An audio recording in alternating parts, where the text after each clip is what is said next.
and a good Friday evening, and welcome to Thunderdome. I'm Gary Schofield alongside Mike Basile, ready to bring you tonight's presentation of Federal Hockey League action between the Danbury Hat and the Delaware Thunder. Of course, if you were tuned in last night, a controversy-filled evening that saw the Hat eke out a 5-4 win, but a furious comeback by the Thunder late in the third period, which really was spurred on by a little bit of fisticuffs, which I'll tell you my own opinion, best fight of the year I've seen between Jordan Clark and Casper Dearson. Yes. Phenomenal, but really kind of jump-started the Thunder to nearly coming back and forcing overtime. It did. You saw Brennan Young. He took a hit up high. It was pretty clean. It was just, it was one of those passes where he left it in a spot where, the player could get bumped, and Brennan Young definitely did get bumped. And Jordan Clark said, I spoke to him, and he said, I gave him no choice. I said, we're going. We have to go. And that is exactly what Jordan Clark brings to this team. He's a fighter. He's a great defenseman. He doesn't make the flashiest plays. He doesn't always, score the goals. But back on that defensive end, he'll be steady for you in the D zone, and he can definitely help you on the penalty kill. So a great night for Jordan Clark. He did a lot for this team yesterday. The Hat, of course, get their sixth straight win. They've now won 17 of 18. They continue to lead the Eastern Division. And I think one of our biggest takeaways last night when we watched them play is that they're just so well-rounded.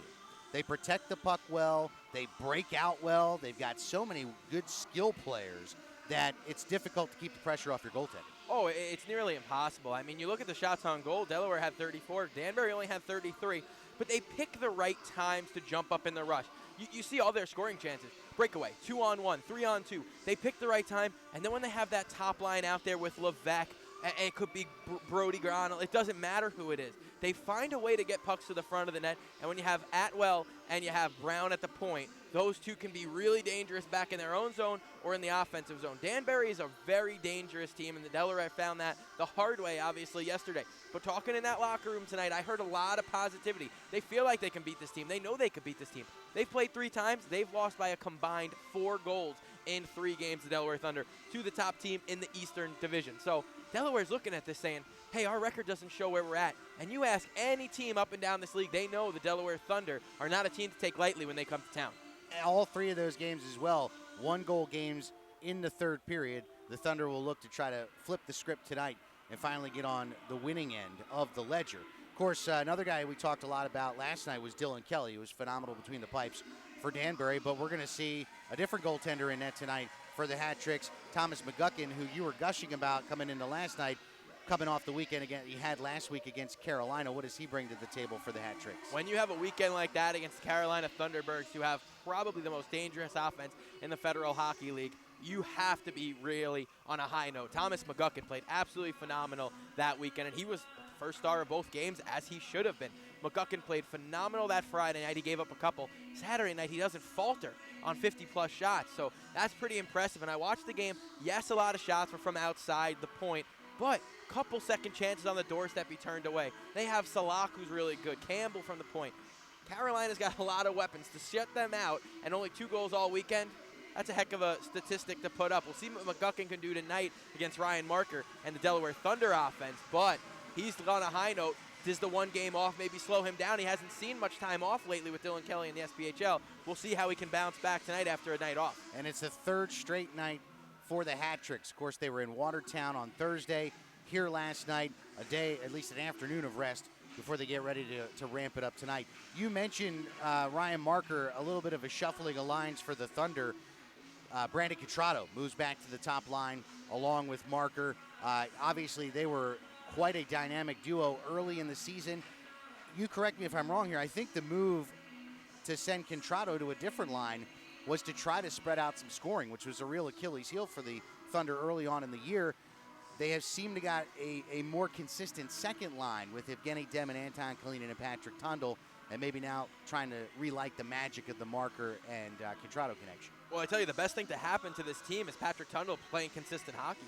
Patrick Tundle, at the beginning of the season, we saw him up on defense, back, all around, and now he's a steady second-line member for this team. He plays great with the Russians, Kalinin and Demon, and that line has been so good. And, they could have had 2-3 goals yesterday, that line. And that's something you talk to Patrick about a little bit. He knows it too, so he's ready to go tonight, and that second line's ready to go. And McIntosh and company on the third line tonight, you'll see it's just a different Triple M, I believe, right? Yeah, it'll be Masters, McIntosh, and Municello. Right, on that third line. So I think that is more now your defensive line when, Levesque and company are out there. Maybe you'll see McIntosh and those guys try to counter their attack a little bit and keep the puck more in the neutral zone, because that's a tough task to keep Levesque and Brody Gronel out of that defensive zone. Sometimes you get a player, and this happens in lots of facets of life as well. Think about your business. Somebody that is just the steady professional. They're not flashy. Maybe it's not overly sensational, but night in and night out, they get the job done. I don't think we talk enough about how well Charlie Pens plays and why he wears the captaincy for the Thunder. He blocked 3 or 4 shots last night that left him, kind of writhing in pain. And I think just because he is such a steadying force for this team, maybe he goes a little bit unrecognized. Yeah, and I think the biggest thing you say is, in this league, you're not going to see blocked shots as a stat all the time. And that's Charlie Pens' biggest thing. He's a defensive defenseman. Yes, he's on the power play. He doesn't have a ton of points. I know he has been missed on a couple points. I know that. I've seen firsthand. He passes the puck up ice. Anton scores. Next thing you know, no assist for number 32. So I've seen it. Don't get me wrong. But Charlie Pens, my apologies, is the guy that everyone respects in the locker room too. Whether it's on the ice, it's no matter where they are. They're in the workout room. They're doing whatever. Charlie Pens is a guy this whole team gets around. They all respect the heck out of this guy, and they really do love him. So that's why he wears the C for this team. He's a great leader, and he'll hopefully lead the Thunder to a victory tonight. Let's quickly go through the starting lineups before we get you set for the national anthem tonight. For the visiting Danbury Hat Tricks, they'll go with a bit of a different look now that their head coach Bill McCreary's back on the bench tonight after serving a 1-game suspension last night. They're going to go with up front at center, it'll be Johnny Ruiz. On the right wing, it'll be Casper Dierson. And on the left wing, Gordy Bonnell, who scored a pair of goals last night, including his first game winner of the season. On defense tonight, they'll start with Cruz Listmeyer, number 4, on left defense, and your right defenseman will be Thomas Freeman. But you're going to hear the names Steve Brown and Aaron Atwell ad nauseum tonight. They played a ton of minutes last night and quality minutes as well. And in net, of course, Thomas McGuckin back between the pipes. He's tied for the FHL lead in victories with 12. He's got a 3.07 goals against average and a save percentage of .922, which is only behind Henry Dill in the FHL. The Delaware Thunder will go with a similar starting lineup to last night with one change. Ryan Marker at center, Thomas Municello on the left wing. But as we mentioned, right wing, Brandon Contrato. On defense, it's Pens and DeCristofaro. And in net, Aaron Taylor, who comes in at 7 and 15 with a .476 goals against. We'll turn it over to Tom Schultz in the national anthem.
Hannah Piccoli doing a fine job on the Star Spangled Banner tonight as we get set for action again. The Danbury Hat Tricks, hottest team in the FHL.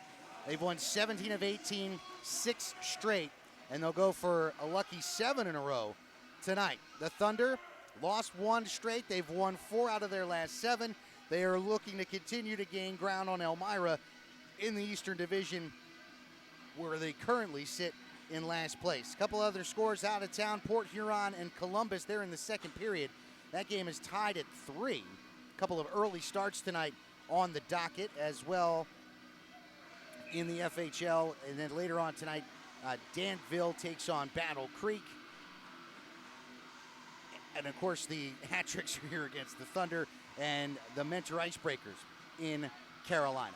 We are about set for face-off. I forgot, we didn't even get to your keys to the game tonight. Simple keys to the game tonight for Delaware. Keep it simple. I think in the first and third, they played a very strong game tonight. A full 60 minutes for them. And for the Danbury Hat Tricks, once again, jump out on top of this team. And if you do get the lead, keep them down. Casper Dearson gets hit hard by Charlie Penns along the near wall, but now he steals the puck in the Delaware zone. Playing it along there is Bonnell. Scored a pair of goals last night. Williamstown, New Jersey native Johnny Ruiz picks it up in the corner. He'll play it around, and Brandon Contrado is going to get to that for Delaware and come back the other way. He fumbles the puck at the red line, and now it's loose. Municello picks it up, plays it into the Danbury zone, but now it's loose at the blue line, and Dearson will play it all the way into the corner. We get our first line change of the night. Both teams quickly will change skaters. Charlie Penns looks to break out with a pass to Contrado. Contrado ahead to Marker, and then a big hit. Linesman takes it on the seat as well after Contrado got buried by Corey Anderson, and then the puck goes out of play. And the linesman looked like he got the worst of that, actually, and that's unsuspecting. As he went down, Patrick Tundle ran into the official as well. Those two have a laugh about it. It's always Patty who's doing something funny and goony on the ice, isn't he? He's certainly one of the bigger personalities on this Delaware Thunder squad. Off the draw, Anderson gets it into the corner to Atwell. His pass around for Gavrik a bit too far. Kieran Devine will play it at center. And now he plays it into the Danbury zone. Tundle had not left the zone yet, so we get an offside. Yeah, we'll have another offside face-off in the neutral zone. As you talked about it, men are in Carolina this weekend, then Delaware Hat Tricks in Carolina next weekend. You can listen live on Mixler.com and DelawareThunder.com for all of the Delaware Thunder road broadcasts. Evgeny Demin out with Anton Kalinin and Patrick Tundle, Bryce Litkey, and Kieran Devine. Quick face-off draw win to Gavrik, and his shot goes wide. Tundle now carries it through center for Delaware. He'll just backhand one. It rolls in on McGuckin, and he'll just cover up and get a face-off. Something else I noticed last night, Dylan Kelly the same way. Quick to get cover-ups, not afraid of face-offs in their own zone. Well, that's the thing why, you do see some more shots against the Danbury Hat Tricks. They take a lot of whistles in their own zone, and they don't mind you shooting from spots like that. They don't mind a top-of-the-circle wrist shot. They trust their goaltenders to see it. So that's a good play by the defenseman Atwell for the Danbury Hat Tricks. Shinkaruk wins the draw. Aaron Atwell looks to skate out of his own zone. His pass ahead to Levesque a bit too far. Kieran Devine bumps into Shinkaruk. Atwell nearly came away with, but now Kalinin comes back for Delaware. Nice poke check there by Bronner, but Kalinin recovers at center. Backhands one across the zone. Bryce Litkey will play it off the glass there. Bouncing through center ice, and Levesque settles it down for Danbury. He'll look to reverse and comes back to center. Tries to get around Litkey, but nice steal by Bryce. He'll walk into the Danbury zone, right into the center. Tunnel with a shot. No, it missed off the shoulder of McGuckin, and it just rolls wide. Now right into the slot again, nearly stolen away by Brennan Young, but here comes Levesque the other way. Into the Delaware zone. His backhand pass bounces through the slot. Now it's behind the net. Charlie Penns plays it ahead. A little too far for Brennan Young, and Freeman will just dump it back in, and Danbury goes for a change. And Brennan Young has a really dangerous wrist. They're not going to see him miss too many times from there. McGuckin just got enough of it. It looked like it squeaked off the post and rolled wide. That puck bounces off the linesman, and then Eric Masters takes a big hit from Dearson. McGuckin plays it around, but who's there but Masters? But his backhand pass goes right to Bonnell, who will carry it back the other way for Danbury. He'll loft a pass into the corner. Casper Dearson backhands it, takes a hit for his troubles as well from Taylor Cutting, and the puck's cleared back to center. We'll go all the way, almost went on goal. Instead, it'll be an icing against the Thunder. Face-off to come back in front of Aaron Taylor. See Taylor Cutting on defense tonight with Jordan Clark out after the fight yesterday. Jordan Clark will miss today's matchup against the Danbury Hat Tricks. So we'll see if we see Taylor Cutting at all at forward. I expect on the power play to see him in front of the net, but other than that, probably on the back end tonight. You can't play a full game with 4D at this level. McIntosh, Masters, Brennan Young. That's the line for the Thunder after the realignment with Brandon Contrado. But the Hat Tricks come away with control here. Bunnell, who scored a pair of goals, comes away with it in the corner.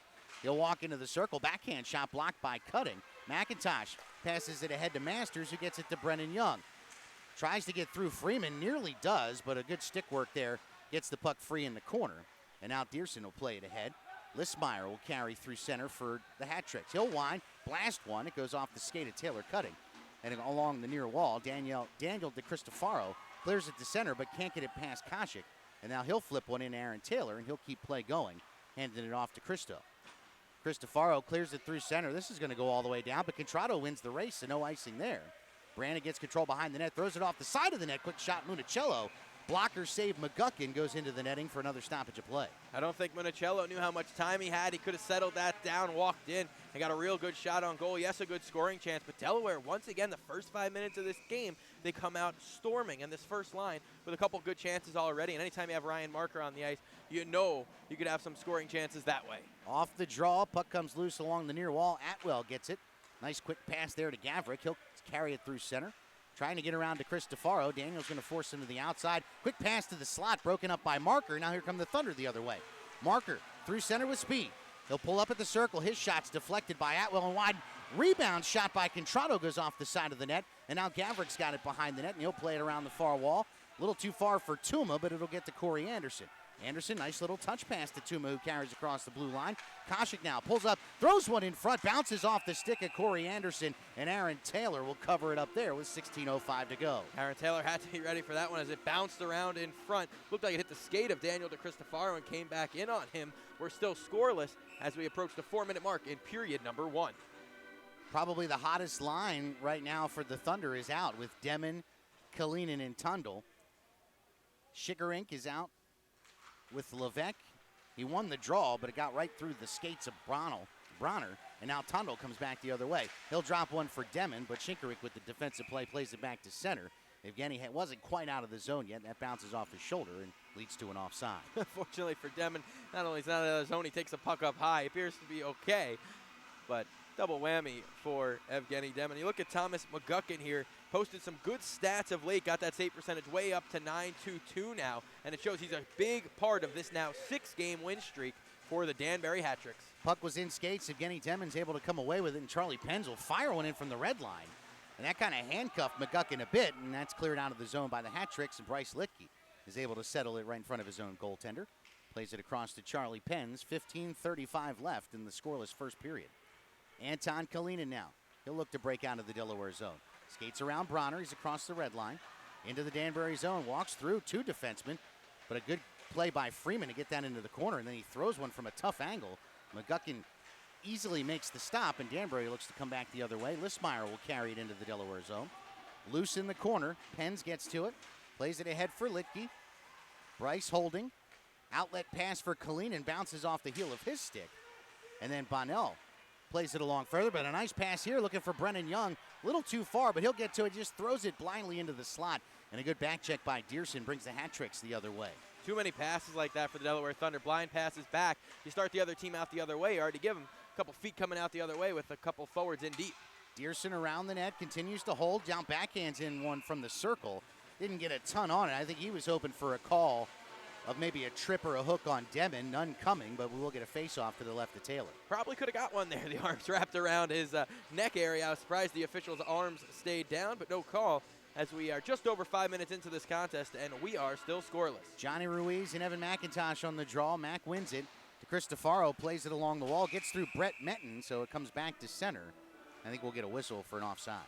And Menton out early, and he's with Ruiz early and Phil Bronner as well, 2 of the top scorers on this team. Maybe trying to get Menton going in the scoring department. He was over here with Delaware. Same thing, didn't have many points, but usually that steady guy that you could put up front or on the back end. Ruiz wins the draw. Menton plays it across to Bonnell. His shot goes high and over the blocker of Taylor. Loose in the corner, though. Johnny Ruiz gets there, but then he's rubbed out by DeCristofaro. But it comes to Bonnell behind the net. He's poke-checked into the corner by Cutting, but he gets to it first. Now he'll just play it in deeper. Cristofaro will battle with Johnny Ruiz behind the net. Comes to Dearson. He'll wind around, plays it back to the point to Menton. Menton across to Tuma. He'll take a long shot. It got deflected off a couple of bodies in front and played to the corner. Cristofaro looks to clear. Menton keeps it in there at the blue line, but plays it right back to DeCristo. But again, Daniel's clearing attempt stolen by Menton. Now he's got it in the corner. Walking behind the net, threw it into the slot, and he found Eric Masters. And Eric's going to break it out to Brennan Young. Pass just a bit too far. Played there by Koshik, and he'll hold for just a moment before he looks to break into the zone. I'm surprised we didn't get a call there on Taylor Cutting for a trip. Delayed call coming. Kieran Devine touches up, and there we get the whistle. That was a clear trip as Cutting got his stick right into the skates of Koshik, and he went down. Delaware will be short for 2 minutes on the trip early here. I believe it was actually Tundle. They're going to get Cutting, though. It was definitely Taylor. He got the stick out there at the blue line. Actually, Delaware did a pretty good job on the penalty kill last night. I know Danbury did get a power play goal in that second period, but I think overall they were 1 for 5 last night. That's kind of along the lines of where they've been this year, 23% on the power play. They win the faceoff. Ruiz winds and fires one from the blue line. That's a good save by Aaron Taylor. No rebound, the key. A little bit of traffic in front, but a good job by Penns to clear some space. Yeah, that's another thing Charlie Penns does really well. He clears the front of the net. You see him block shots all the time, use that long stick he's got to get in passing lanes, but also a big body in front of the net to help clear the front. Marker won the draw, but they couldn't clear the zone. Now Ruiz's pass is deflected back to center by Marker, so Danbury will have to retreat. 1:45 left in the man advantage. Johnny Ruiz plays it through center, right on the stick to Bonner, and then he gets it to Corey Anderson, who walks in as they'll look to get set up. The linesman takes the spill again. Johnny Ruiz now plays it into the corner. Backhand pass behind the net is loose. Municello gets there first, and he'll clear it all the way down. Linesman takes another spill. You wonder if that's the one who hit his head. Maybe have to check on him. Not quite sure there. It looked like he just kind of went down. That's a good question. I do believe that is the same official. Danbury comes back the other way now. Shinkarik will carry it through center. Cross the blue line. Steps right into the middle. Quick shot. Just missed the top left corner. And the rebound comes to Johnny Ruiz. He'll fire one from the blue line, but that's blocked by Marker. Ryan carrying it the other way. 1-on-2, though. He'll carry it around. Now he'll wind around the net. Throws it right back into the slot. Kalinin shot saved. McGuckin got the left pad out and covered it up. And Anton Kalinin saying, if only I could have lifted that puck. Well, you saw it just rolling on him again there as Anton brought it to the backhand. You wonder how the ice is here on a 70-degree day in January. Was that the reason the puck didn't settle, or was the pass just a bit off from Ryan Marker? 54 seconds remain in the Cutting minor. Face off to the left of McGuckin. Demon against Gavrik. Gavrik wins the draw, and Aaron Atwell will hold behind the net. Under 50 seconds to go in the power play. They got Bonnell out, along with Koshik, and this is Dearson who carries it with speed through center. Walks right into the circle, quick shot right off the left pad of Aaron Taylor. Now loose in the corner, Charlie Penns bodies Dearson, but Casper's got the puck. He'll play it to Atwell at the blue line. Dearson holds, Atwell at the point. Holding. Now Dearson walks into the circle, throws one towards the front. It's deflected wide behind the net. Bonnell gets to it there. He plays it to Gavrik in the corner. Gavrik holds, marked by Demon. Still waiting. We're down to 15 seconds on the power play. Atwell at the point. Plays it back to Gavrik. Gavrik holds. Now into the corner. Bonnell moves in front. Just threw one towards the net. It went off the glove of Taylor. Was loose in skates in the slot. Now Dearson has it at the circle. Power play time is up as we're back to even strength. Cross ice pass to Dearson. Still loose in front. And it's still wide. And now it's behind the net as Bonnell whacks away at it. They throw it in front. Koshik with a shot. And he scores! Matthias Koshik on a beautiful feed from behind the net. I got to catch the number first. I think that was Dearson who made the pass from behind the net right on the tape as Koshik gives the hat trick, so 1-0 lead. Power play expired, but it didn't matter. They still put the puck into the back of the net. It's Gasick right on the doorstep, slides it under the pads of Aaron Taylor. Not a Thunder in sight as the puck is slid under the pads of Taylor. And just like last night, 1-0 Danbury in the first period. Marker, Municello, Contrato out. Shinkarik with Bronner and Levesque. False start on the faceoff there. So we'll have to do that again. For Kasich on the season, he's now got 11 goals, 16 points overall. Off the draw, Delaware will control it. DeCristofaro backpedals in front of Taylor and passes to Marker. Marker will play it to Contrato. He's across the red line, and he'll carry into the Danbury zone. Waits in the circle. His shot's blocked behind the net by Listmeyer. Municello holds, plays it to the side of the net. Contrato couldn't get much on the shot, and it's loose behind the net. Shinkarik has marked Municello there. Now it comes loose, and Shinkarik plays it ahead. And here comes Levesque through center. Across the blue line. He'll take a shot. That's blocked by DeCristofaro, but Bronner's got it. He'll play it further into the corner, and Levesque gets it there. Levesque holds, tried to walk in front. He's pushed off the play by DeCristofaro, and then Marker just lofts it back to center. Freeman will settle it down. 10:53 to go here in the first period. Danbury leading 1-0. Yeah, and the Hat Tricks once again here, they find a way to get a good scoring chance, and they take advantage of it. Kasich all alone on the doorstep, makes no mistake, slides it under the pads of Taylor. Now you question, was he just getting it off quickly or did he see something? We'll never know up here, but it looked like Kasich has a knack for the back of the net, so I'll say he definitely saw something. Freeman with a long outlet pass just a bit too far for Bronner, and that leads to an icing, so the faceoff will come back in front of McGuckin. The Thunder will go with McIntosh, Brennan Young, and Masters. They got Littke and Pens on the defense. Same set out after the icing, of course, for Danbury. Shinkaruk wins the draw. Tuma backhands it along the wall, and Bronner will get to it there. Long pass ahead. He's right on the tape of Levesque. Levesque walks across the blue line. Quick shot blocked by Charlie Pens. Masters backhands it along. He got into the skates of McIntosh, and then his pass is intercepted at center ice by Kasich. He's worked off the puck by Eric Masters, but it's still loose in their skates as they'll battle for it along the near wall. McIntosh joins the fray. Corey Anderson digs it out. He takes a bump from Littke, and now Gavrik has the puck. His quick shot is off the pad of Taylor. He's able to cover up. Kasich was there as well as another member of the Hat Tricks banging away at it. That's Corey Anderson at the side of the net. Of course, Corey is the leading goal scorer for the Hat Tricks with 16 on the season. How many hacks and whacks is he going to get before we blow the whistle here? Taylor had that covered for quite some time. Stick stays in the pads, and that's why these fights start. The officials have to get that control, or slashing on the goaltender. That's really where it all starts. Off the draw, Demon gets the win. Cutting plays it ahead, trying to get Tundle. Patrick over skates, but Demon's able to play it to Kalinin. Anton across the blue line, holds, throws one towards the net. That goes wide, and it just missed Patrick Tundle. Backhand clearing attempt by Corey Anderson. Can't get it out, and then Taylor Cutting's pass for Tundle is intercepted as Corey Anderson brings it back the other way. His long shot from just outside of the blue line goes wide. Taylor Cutting pass for Kalinin just a bit behind him, and Listmeyer is able to play it back to center. Demon lets Anton get out of the zone, and he'll carry it into the circle. He spins back to the point to Cristofaro. His shot blocked by Ruiz, who broke his stick, and now Gavrik comes back the other way for Danbury. One-on-one with Cristofaro. His shot blocked by Cutting to the corner, and then Taylor takes him out. Pass from the corner in front for Bonnell is intercepted by Evgeny Demon. They are able to clear the zone, though, and now Anton Kalinin's got it. A little helter-skelter play in the Thunder zone here. 9:15 to go, 1-0 Danbury. DeCristofaro looks to settle things down as the Thunder get kind of a half a line change. Municello and Marker are out. Kalinin stays out. Marker walks in, throws it in front to Kalinin, who got off the heel of his stick and was wide, and now Municello plays it behind. His pass back to the point didn't get a lot on it. Kieran Devine pinches and plays it further, but Freeman will clear it along off the glass, but Devine plays it right back into the zone. Another good chance for Anton Kalinin. Him and Ryan Marker seem to have some magic together. They don't play all that much together, but it looks good. Municello pass to Marker. His shot goes over the glove of McGuckin, but it was wide of the cage, and Thomas covers up, and we'll get another whistle with 8:37 to go. That should bring us to the media timeout.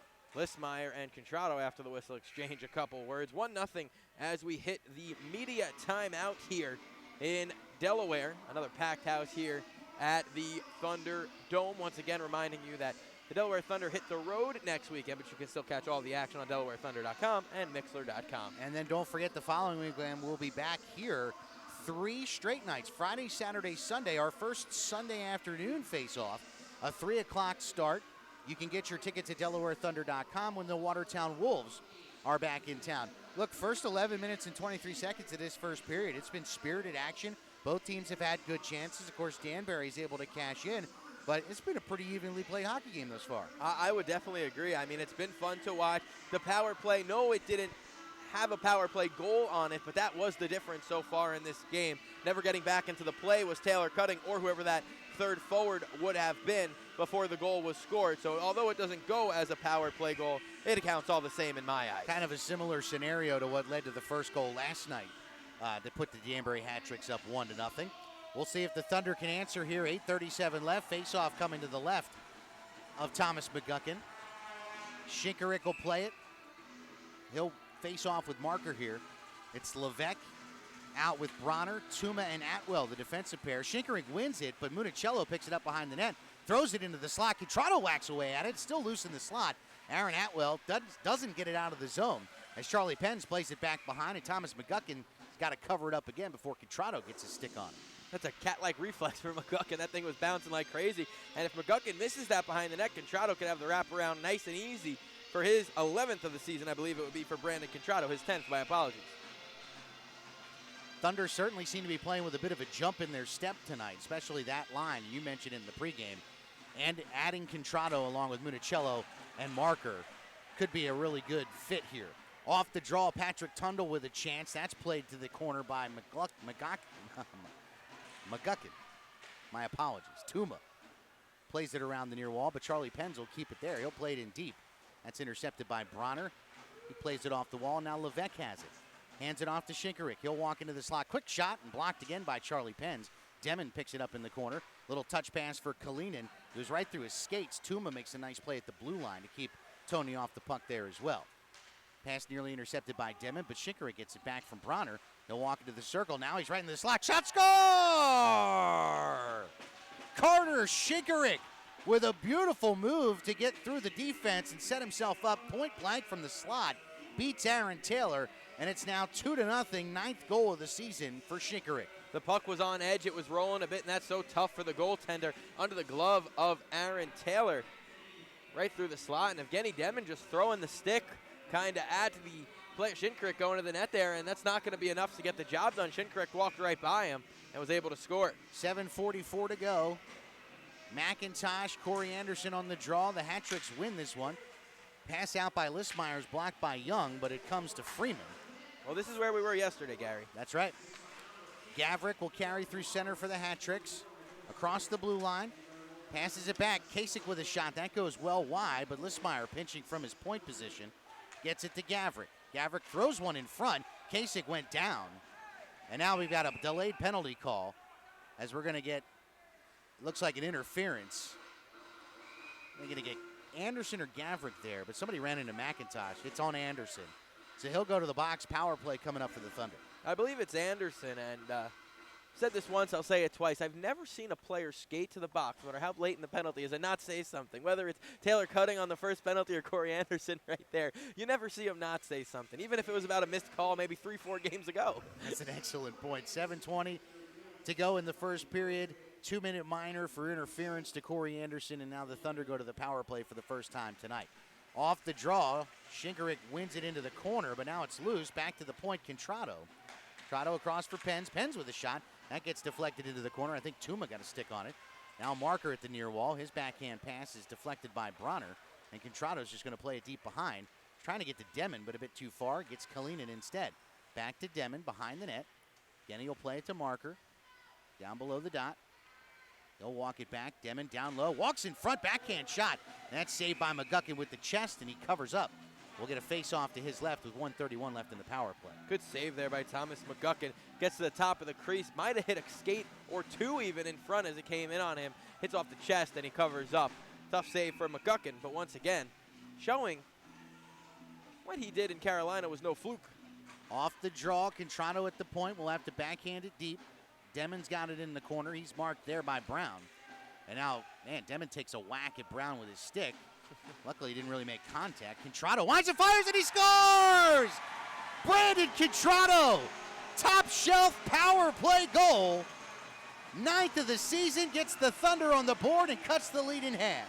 It's a power play goal, Gary. Power play goal for the Delaware Thunder. It's 2-1, and I'm sure it's one that McGuckin would like to have back. No traffic in front. Slap shot from the point somehow gets over the blocker of Thomas McGuckin, who we talked about on the Open's been so good, and I'm sure the way he's playing, he usually has that one of late. Well, and you mentioned, as you and I were talking before we went on the air, about the changing of the lines, and Contrado, just a little bit of magic when he's on the ice with Ryan Marker, and it pays off there on the power play.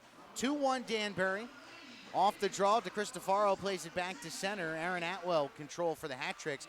His pass ahead for Corey Anderson. Nice play by Taylor Cutting to get that puck back the other way. Now Evgeny Demon soaring in, throws one in front. That's off the pad of McGuckin. And now watch out, here comes Danbury back the other way. Anderson, quick shot, and Aaron Taylor gloves that down. And now Taylor Cutting takes a whack at Anderson, and now gets another one. I have a feeling that's going to cost Taylor Cutting. Well, Corey Anderson hit Taylor Cutting up high with an elbow, and the ref just watched it right there. And now Taylor Cutting took exception to himself. Pretty sure he broke his stick on the slash. We'll see. I don't think we're going to see any manpower change from this, but Corey Anderson and Taylor Cutting could both be going to the box for sure, but I don't think either will be. We saw fisticuffs aplenty last night.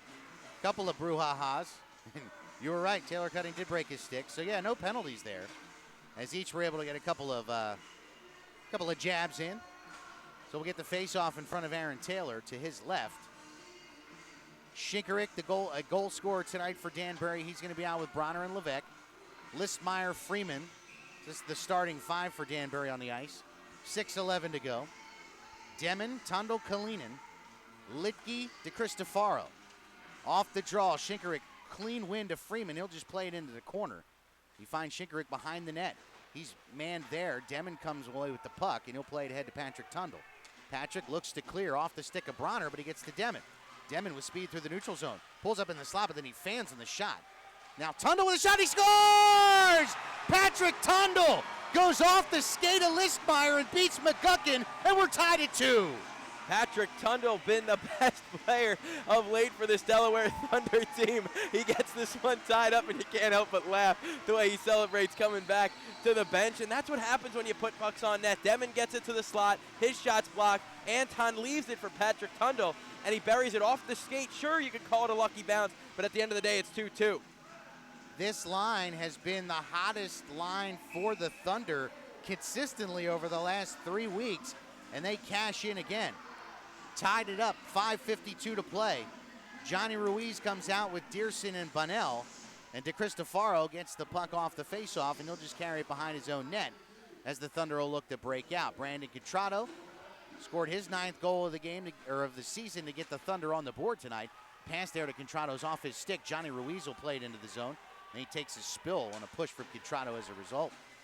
Municello through his skates, and it gets back to center. Brett Menton tracks it down for the hat tricks. Brett holds, plays it ahead to Dearson. Dearson's pass just a bit too far for Bunnell, and then he wipes out. And now Contrato has it at center.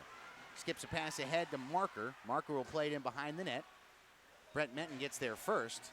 Had to play it around Contrato and then around Marker, and Bunnell's able to get it back to center. Near the 5-minute mark of the first period, we're tied at 2. Kieran Devine has it for Delaware. Thomas Municello is just going to play it into the Danbury zone. Was looking for Contrato. Tuma comes away with it, though, for the hat tricks. His pass to Menton. Menton plays it off the far wall. Litke with a nice pinch. Breaks that pass up, and now he'll throw one in from the point, but Brent Menton knocks it down before it gets to McGuckin. Kasich comes back the other way. Cross the blue line. Holds through the circle. Bumped by Devine, but the puck came loose and rolled in on Aaron Taylor, and he'll cover up for the faceoff. Kieran Devine and Bryce Lickey do a great job there. Tried to toe drag in between the two of them, but they both shut him down with nobody else entering the zone in an orange jersey. It was a smart play by those two. 4:38 left in the first period, tied at 2. Corey Anderson and Evan McIntosh on the faceoff here. Well, it looked like things were getting a little chippy when it was 2-1. Now Delaware tied the game up, and it seems like things are going a bit smoother here. Both teams now focused on the next goal more than the extracurriculars. Nice move by Aaron Atwell. He walks into the Delaware zone, but then his backhand pass behind Kasich. He had to settle it down. He goes across the zone to Gavrick. Off the wall, Atwell with a shot from the point. That's well wide, but Corey Anderson gets to it behind the net. Still loose. Kasich gets to it. He'll walk around the circle. Now backhand one to the near wall. Nice pass to Freeman at the point. Back to Gavrick in the circle, but that was in his skates. And now he'll go to the corner with McIntosh. Kasich's able to pull it away. He's marked by Charlie Penns. Now Brendan Young steals it away, plays it off the wall. Oh, but his pass for Masters is behind Eric. And a little touch pass for McIntosh. Quickly a 2-on-1 for the Thunder. Evan walks in, shot, and McGuckin in great position makes the save and no rebound. That's a good play by Eric Masters. It looked like at first pass was behind him. He found a way to find it. Just chip it over the stick to get it to Evan McIntosh. He couldn't get Brendan Young cross ice. Takes the shot. Never a bad play on a 2-on-1 to get the puck on net. 3:50 to play here in the first period. Tied at 2. The Thunder pack banging on the glass there in the far corner as they realize this is a big draw.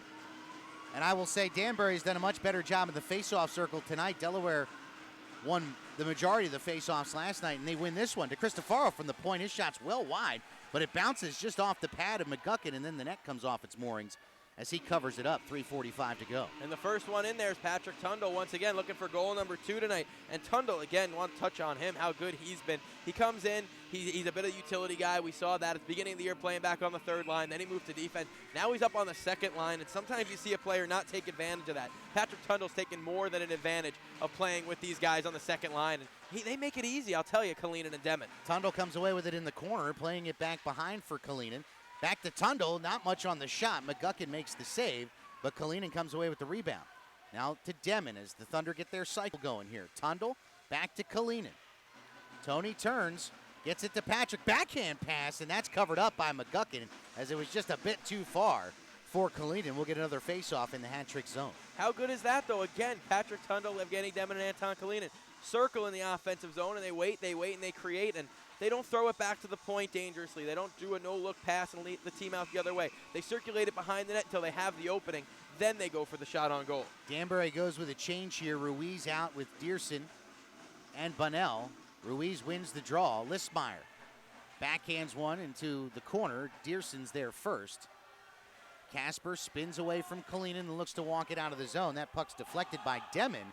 A little too far for Bunnell, and now DeCristofaro picks it up for Delaware and comes back the other way. Daniel through the neutral zone with speed, but then he loses the puck at the blue line on a good poke check by Ruiz, and Listmeyer gets it to Freeman. Back to Listmeyer, 2:55 left in the first. We're tied at 2. Dearson, a goal scorer tonight, plays it back to Freeman. Little give and go there, and here comes Casper through the neutral zone. He'll play it to Johnny Ruiz. Ruiz holds, throws it into the slot. Bunnell with a backhander. That's paddled away by Aaron Taylor, and it comes loose in the corner. Dearson holds. Now he stops at the blue line and just backhands it in. Bunnell loses it there as he's marked by Demmin, but he's able to nudge it ahead just enough to get it to Ruiz, and now they'll battle in the corner with Kieran Devine, but Bunnell comes away with it. Back to the point. Listmeyer winds and then fans on the shot, but gets it back. And now Ruiz in the circle. His shot's blocked. Back at the point, Listmeyer. Freeman just throws one in front with a bit of a screen from Bunnell, but Taylor's able to get down into the corner, and Demmin plays it ahead to Municello. 2:10 to go as Thomas walks in. His shot from the circle, deflected by Listmeyer into the corner. Marker nearly came away with it as Gavrik lost it, and now we get a whistle. We're going to get a penalty on Danbury. It's going to be a roughing call. I'm not sure who they got. I think it's Listmeyer they're going to get. So the Thunder will go back to the power play, 1-for-1 tonight. Yeah, good call there. Cruz Listmeyer going to the box. A chance for the Thunder to grab the lead before the end of the first period. Now remember, last night they scored in the final minute of both the first and second periods. And correct me if I'm wrong, but Cruz Listmeyer was not in the lineup last night. He played sparingly Sparingly, last night. correct, yes. He and Brett Menton did not play a whole lot last night. And tonight we're seeing a whole lot more of Menton and Listmeyer. Right. Off the draw, Contrado at the point. He'll play it across to Pens. Charlie settles the puck, holds, fires one from the point. Handcuffed McGuckin a bit, but he's able to knock it down and cover up. We'll get another face-off, 1:53 left in the man advantage. Well, the power play for Delaware looks much better early in this first period. You see Contrado get the shot on goal. Still no traffic, but a good enough shot to get over the blocker of McGuckin. That time, Pens, a little bit of traffic in front. It was Thomas Municello who got right to the front. Shinkarig wins the draw this time, and now Bronner's going to clear it out. It'll go all the way through center and back down where Aaron Taylor will have to play at 1:45 left on the power play. Pens behind the net. He'll play it to Contrado. He's forced by Shinkarig, so he just backhands one to Ryan Marker. Ryan will walk through center. Remember, Delaware had trouble just getting the power play set up last night. Marker trying to skate through a defenseman and loses the puck, but now Kalinin has it behind the net. Now they're set. To the point, Contrado. He'll play it to Kalinin. Anton, Evgeny Demmin in the corner. Kalinin back to the point for Contrado, but he has to take it on the backhand. Now he'll throw it back to Kalinin in the circle. Throws one in front, was looking for Marker. Good stick work there by Tuma to deflect that into the corner, but it comes back to Pens at the point. Marker downloaded Demmin. Evgeny around the net. Throws one in front. It's still loose in the slot. And a good stick by Atwell, able to clear the zone all the way down. Danbury will get a change. We're under a minute left in the power play. Marker across the blue line. He'll hold and just throw one in deep. Contrado's going to pitch in. Backhands one ahead for Kalinin. Puck still loose along the wall. Contrado takes a bump from Brown. And now Marker back to the point to Pens. Again, Delaware's got it set up.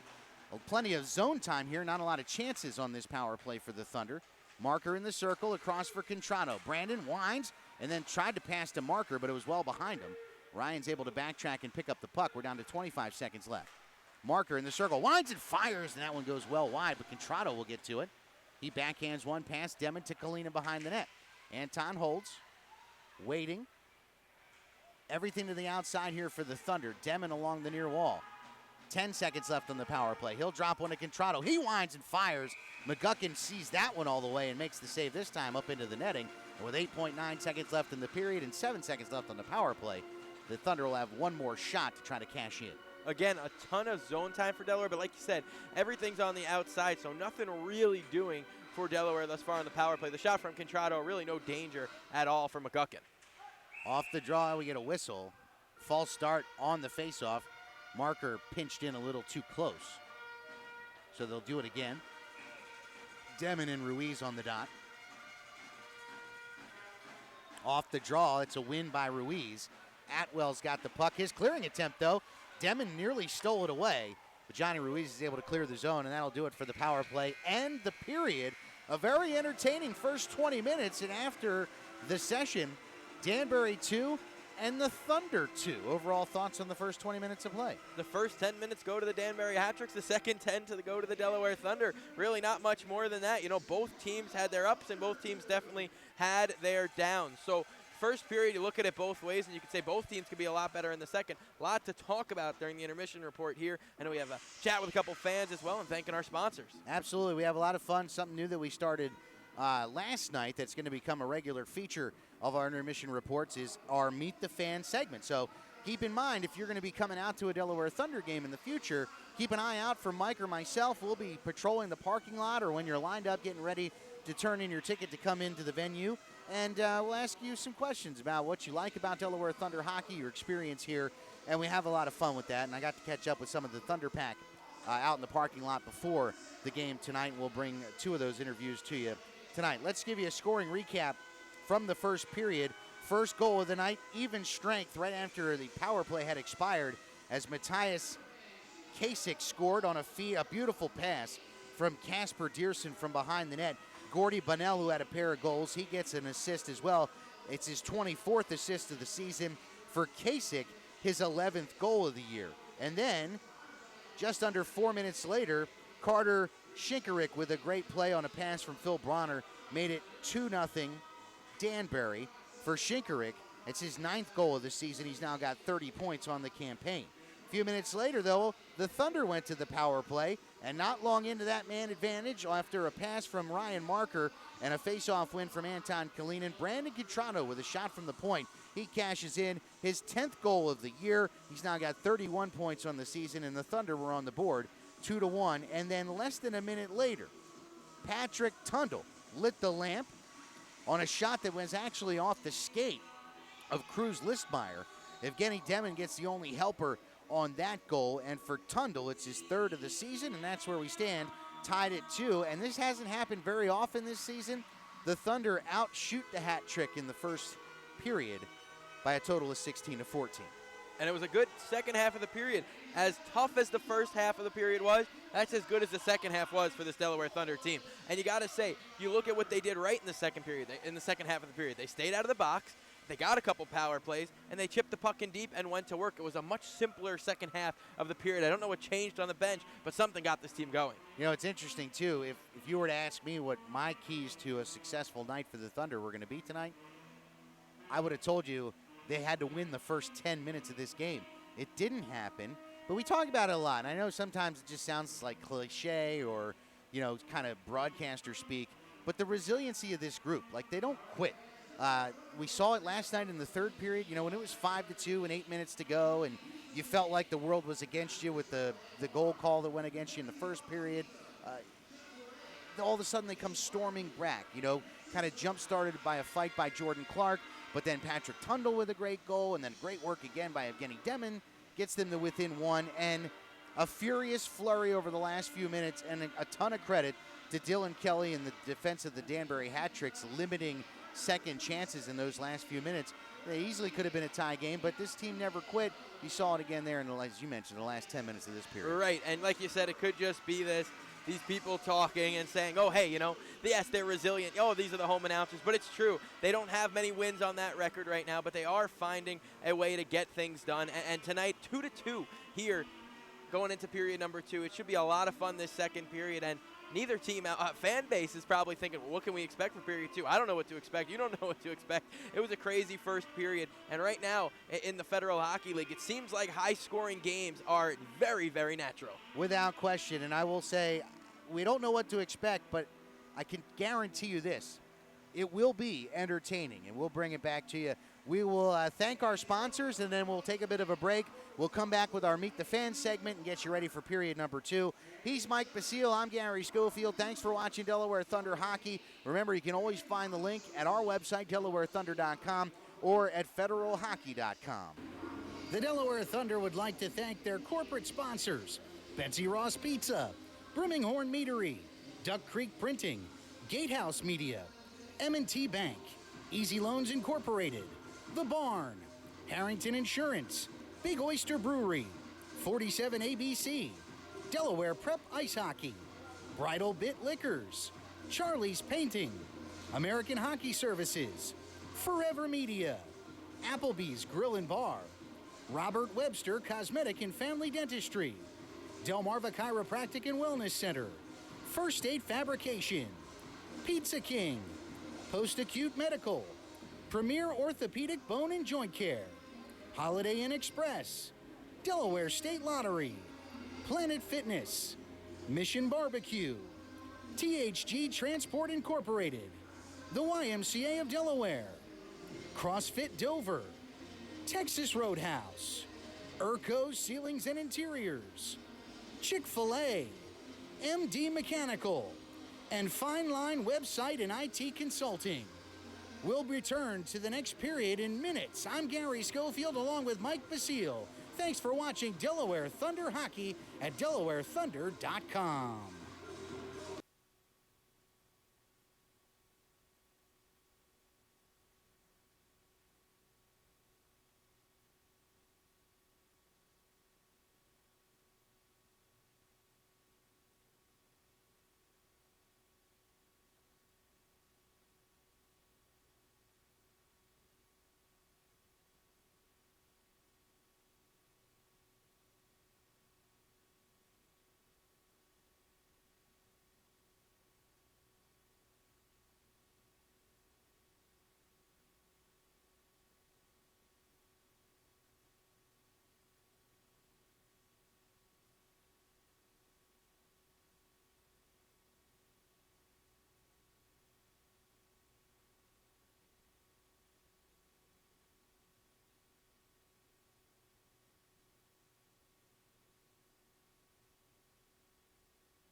All right, it's time for another round of Meet the Fans as we get set for period number 2 tonight between the Thunder and the Hat Tricks.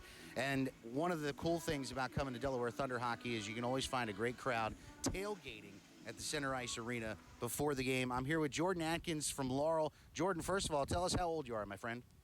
11. 11 years old. So you've been to several Thunder games. What's your favorite part about coming out to see the Thunder play? Cheering and seeing them fight. Oh, you're a big fan of the fight, so I think I have a pretty good feeling, but I'll ask you anyway. Who's your favorite member of the Delaware Thunder? Basie. Is that because he's the Stone Hands? Yeah.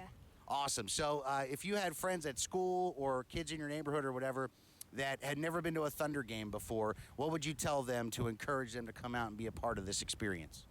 Just to come and cheer and just have fun. Sounds like a plan to me. Well, Jordan, it's a pleasure to meet you, brother. Enjoy the game. All right. Thank you. That is Jordan from Laurel, and man, I had a lot of fun meeting the fans out in the parking lot before the game tonight. You know, he mentions Alex Basie, his favorite player. Alex, of course, still out with that hand injury. He's been out for almost a month now. We hope that he'll be back real soon. No word on a timetable at this point, so if you're curious, we would tell you if we knew, but we don't, so we can't. We do not. That is a fact, Gary, that we do not. But a fact also is that this game is 2-2. Yesterday going into period 2, 2-1. Tonight we're all squared away, 2-2. You look at the first period. I think both goaltenders played pretty solid. McGuckin obviously wants the one over his shoulder, probably back. And Taylor, you know, he's a good goaltender, so I'm sure he wants that second one that got under his glove back. I don't blame either goalie for much in that one. But, yeah, that play right there, the first Contrato goal, McGuckin probably, the way he's been playing, would definitely want that one back. Oh, I would totally agree with that. So as we come out for the second period, again, welcome back to Center Ice Arena in Harrington, as we affectionately refer to it. It's Thunderdome, the Delaware Thunder, and the Danbury Hat Tricks, as Mike mentioned, tied at 2. He's Mike Basile. I'm Gary Schofield.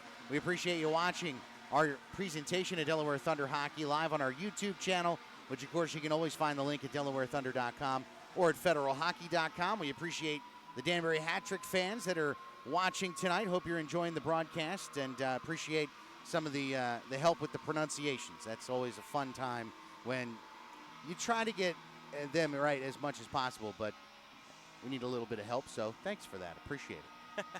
It's true. It is tough, especially, you know, you see a lot of players from out of the country, obviously. Tons of Canadians, some Russians and Czech Republic, whatever it may be. It is a little tougher from time to time. But, yeah, the Hat Trick fans have been great. The Danbury Hat Tricks team, so fun to watch. A respectful group as well. All positive things to say about Billy McCreary's crew in orange. But we are hoping for a Thunder win tonight. You guys got the better of us last night. We'll see what the Thunder could do in period number 2. They start with that first line. I'm sure we'll see the same from the Hat Tricks.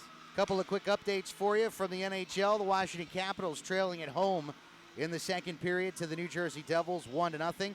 Flyers looking for a second straight win on home ice. They're scoreless with the Tampa Bay Lightning early in the second period. And NFL playoff action, early game this afternoon. The 49ers cruise past the Minnesota Vikings 27-10. We're awaiting the kickoff of the Ravens and the Tennessee Titans. We'll keep you updated with scores of that game throughout the evening as well. But we're about to get underway here for the second period. As Mike mentioned, it is the same starting group for both sides.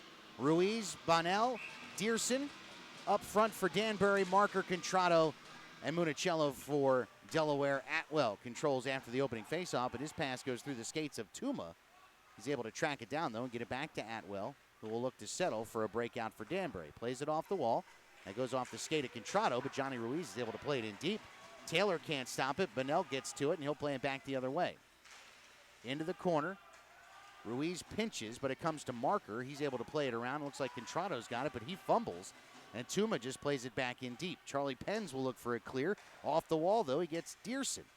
Dearson carries back to Bonnell. He kind of fans on the shot. And now Penns is able to clear it out. This will probably be icing. And it is. Yeah, a little too much on the clearing attempt from Charlie Penns. But when that puck's right in front of that blue paint, you do whatever you can to get it away from there, especially a loose puck in the slot area. So not where the puck wants to be, so no problem to face off in the offensive zone. It'll be a big one, though, for the leading scorer, Ryan Marker. Shinkarik on the draw with Ryan Marker. Shinkarik gets the win, back to the point. Freeman tried to keep it in, but instead Marker's going to break out the other way for Delaware. Across the blue line, Ryan walks in, loses the puck, though. Good defense there by Listmeyer. But now DeCristofaro's pinched deep. He's got it under his skate. Municello has to go to the bench. Tundle jumps on, and now Danbury comes back the other way. Shinkarik through center. Across the blue line. Backhands one in front for Levesque. A shot blocker saved by Taylor. And that's cleared to the far wall, but Levesque gets to it. Back to Shinkarik. Walks into the slot. On the backhand, passes to Listmeyer. He'll throw one in front. That goes off a skate, jumps under the stick of Freeman, and it'll go all the way back into the Danbury zone. Good play by Patrick Tundle. He gets back. He lifts the stick of Levesque going cross ice, then throws the body on him as well. And a big save for Aaron Taylor, obviously, there, as he threw out the right pad as they tried to go cross crease. Freeman ahead to Levesque. Good job by Kalinin to steal that away. His backhand attempt, though, is blocked by Freeman, and now the puck's loose in the corner. Listmeyer will play it off the wall, but Kieran Devine will hold at the blue line. He'll throw it in front. Blocked by Devin. Rebound, score! Anton Kalinin brings the Thunder and gives Delaware a 3-2 lead. Shots towards the front of the net. That's what happened.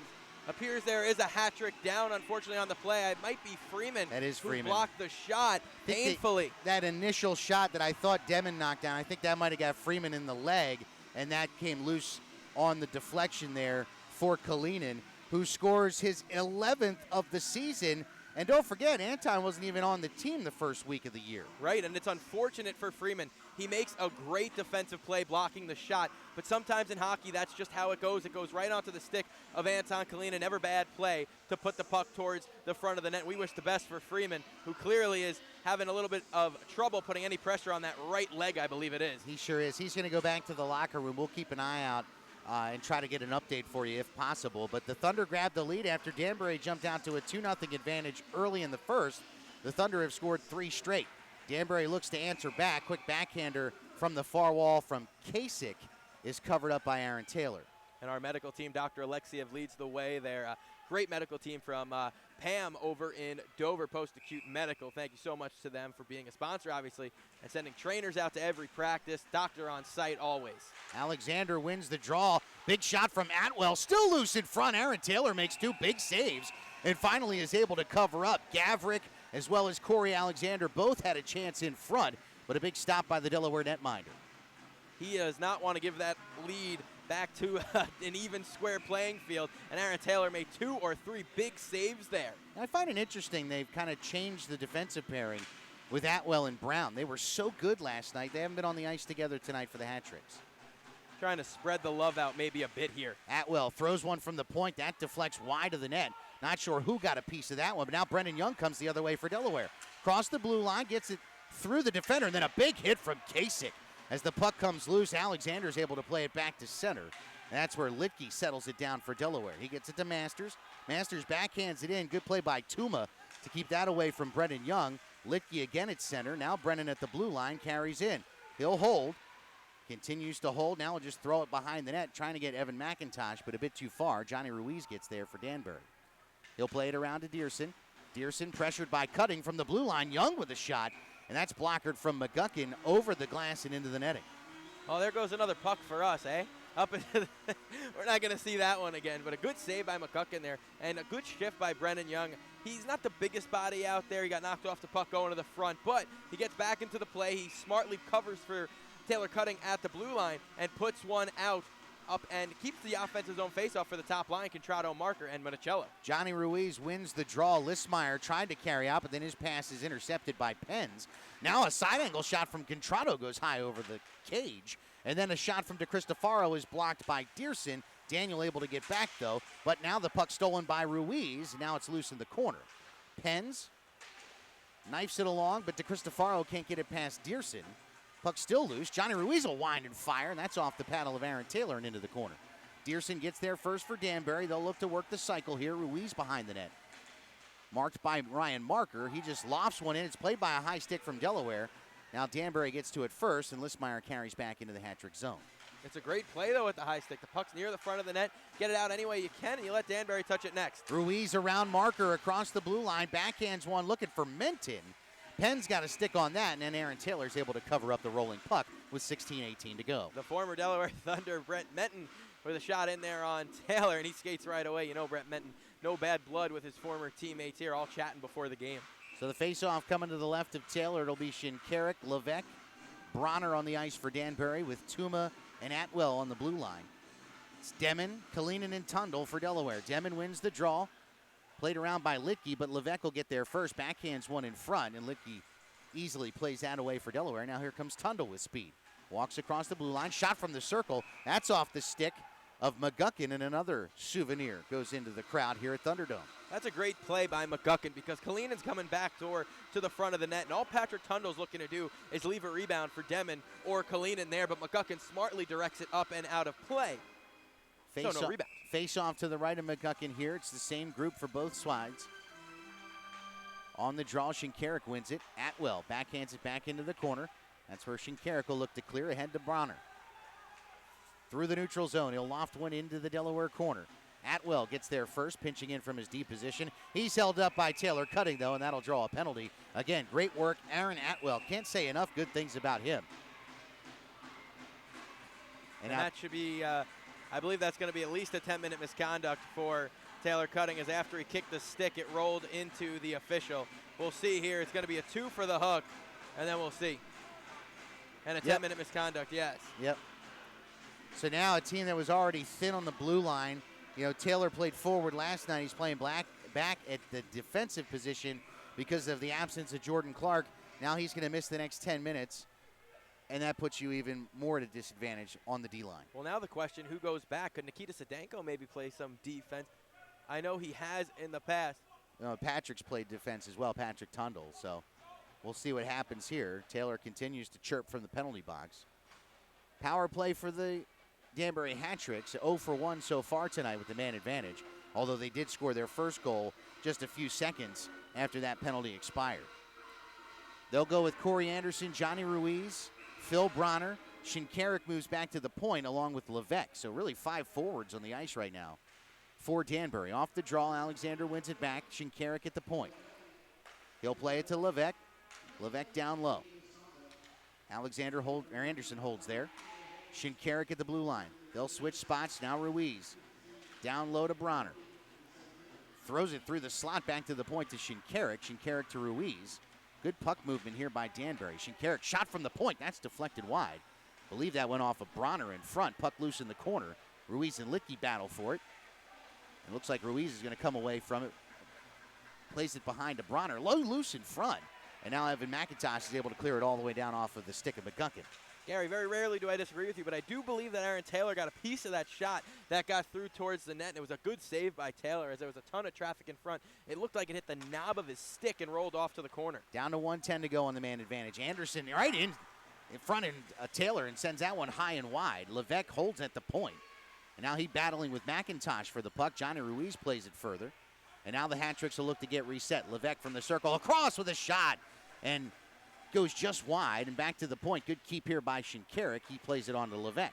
Down low, Johnny Ruiz holds. Around the net. Still holding. Now he plays it to Anderson off the heel of his stick, but Ruiz is able to get there and plays it across to Shinkarik. 35 seconds left on the power play. Shinkarik holds, walks down to the circle, throws it across the slot, bouncing puck over the stick of Levesque. And now Ryan Marker looks to come the other way. Across the red line, it's a 2-on-1. If they hurry, Marker toe drag, hold, shot, score! Ryan Marker has now scored a point in every game this season. It's his 26th of the year. He will go back into a tie for the league lead in goals with Declan Conway of Mentor, and Delaware leads 4-2. As soon as he did the toe drag, I knew Ryan Marker was bearing it. You don't leave Ryan Marker in the slot. He makes no mistake, and he scores. And again, a shorthanded goal for Delaware. They have been on fire on the penalty kill, coming up with shorthanded goals over the last 3 weeks. That's the second shorthanded goal of the season for Marker. Still 20 seconds of power play time here for Danbury. As Kasich walks through the zone, takes a hit from Kieran Devine, but Kalinin can't clear the puck, but now Demon does. Atwell will retreat.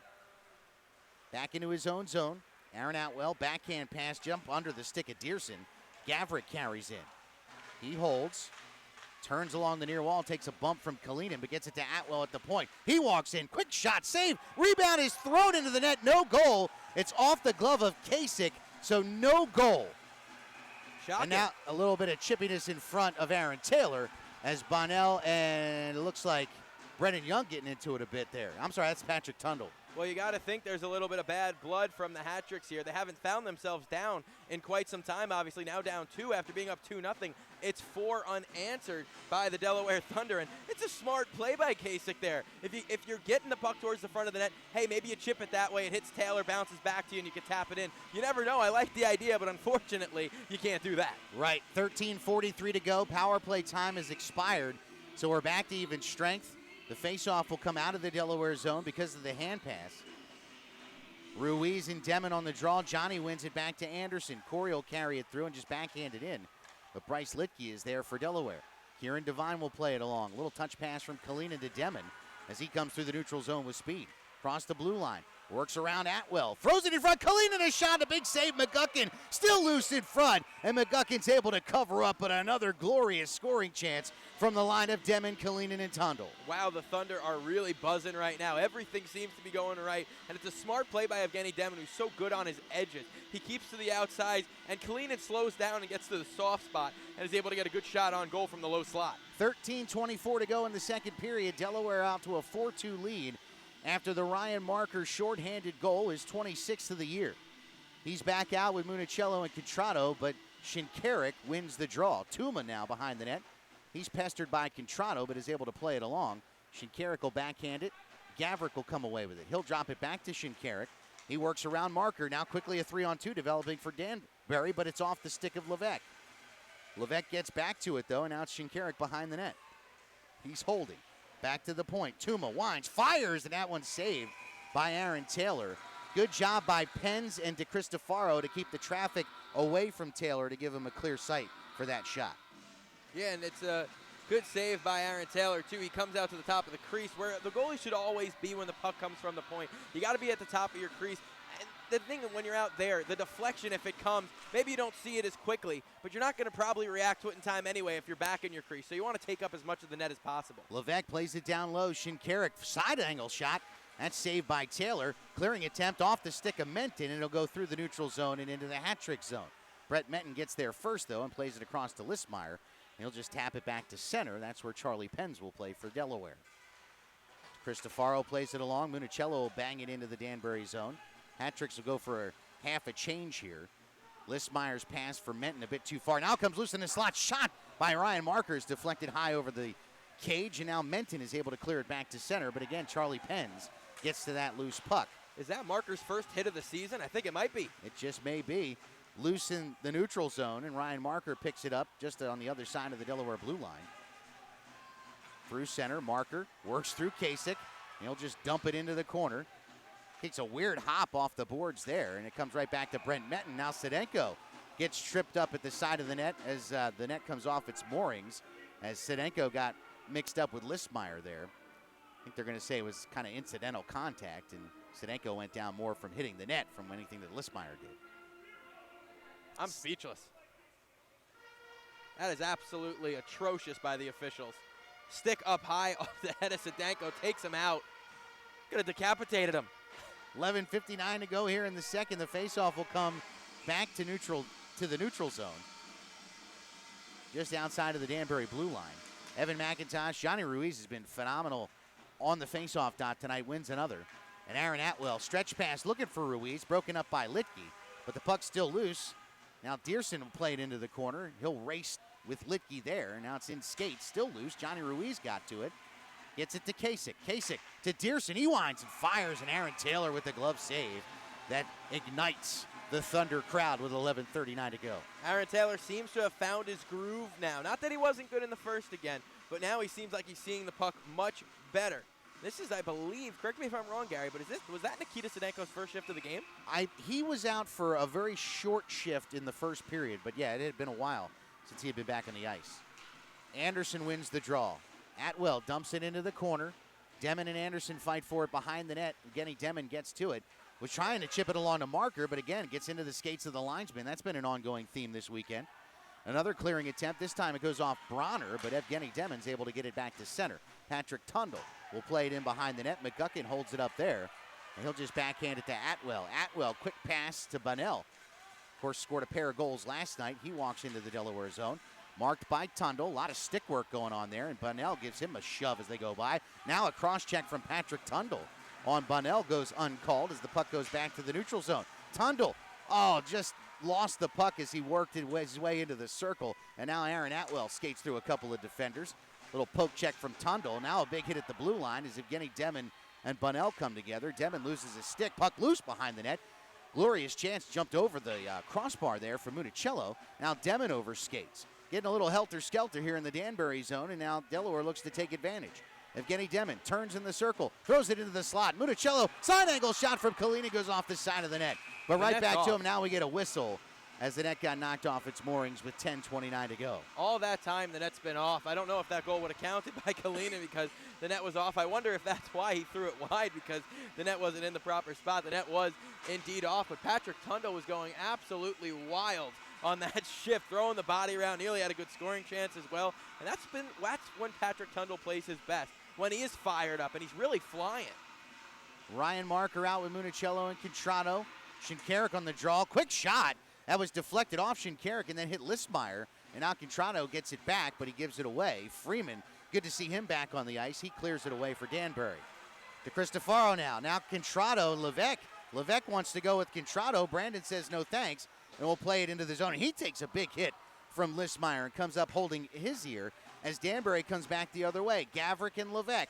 They'll crisscross. Gavrik holds, throws a side angle shot, and it goes wide, and we're going to get a delayed penalty call against Delaware. Marker touches up, and now we get the whistle, and we'll see who's going to go off. It's Pence. It's a hook. It's going to be a hook on the captain, Charlie Pence. Yes, indeed. He got that stick in the midsection of Gavrik, and anytime the stick's up there, you're going to get that call. That'll put Danbury back on the power play. 0 for 2 tonight. They scored a 23% clip on the power play on the season. They did get a power play goal last night. It's very easy to tell up here when a player's mad. You hear the door slam, you feel it. You almost feel like we're going to fall out of this thing, don't you, Gary? Absolutely. Gavrik on the draw with Demon. They'll win it back to the point. Aaron Atwell holds. His pass for Dearson intercepted by Demon. Demon trying to get it to Kalinin. Crowd looking for a call on Gavrik. There is none. And Danbury comes back the other way. Dearson, again, puck gets caught up on the linesman there.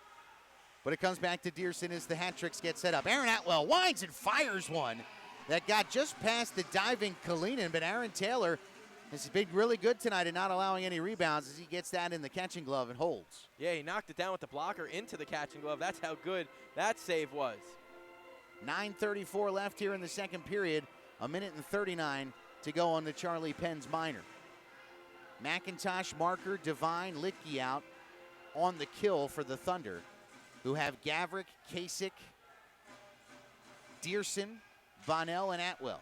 Another face-off win, Atwell at the point. Holds, plays to Dearson, who walks into the circle. He'll get it down low to Gavrik. He fumbles a bit, but recovers. He'll play it off the wall back to Atwell at the point. Quick pass across to Dearson, gives it back to Atwell. Dearson walks into the circle, fires a shot. That goes into the belly of Bonnell, loose in the slot. And Ryan Marker is going to be able to clear it back to center. Now it's a race between McIntosh and Atwell. McIntosh gets there first, but now we get a whistle. Puck played with a high stick. What a save by Aaron Taylor. The puck dropped free right in front of him, pushed off left to right absolutely beautifully, and got the pad on it. It seems like there's a constant. I know it's going to sound silly, but a lot of times the goaltender doesn't need to be necessarily phenomenal for a team to win. It seems like when Aaron Taylor's playing real phenomenal and really on his number one game, that's when this Thunder team gets behind him and plays absolutely phenomenal themselves. 1:07 to go on the man advantage. Johnny Ruiz will face off here with Evan McIntosh. And Ruiz gets another face-off win. Corey Anderson plays it to Shinkarik. And now he'll carry it out of the Danbury zone. Pass ahead for Ruiz with speed into the Delaware zone. He'll just throw one behind the net.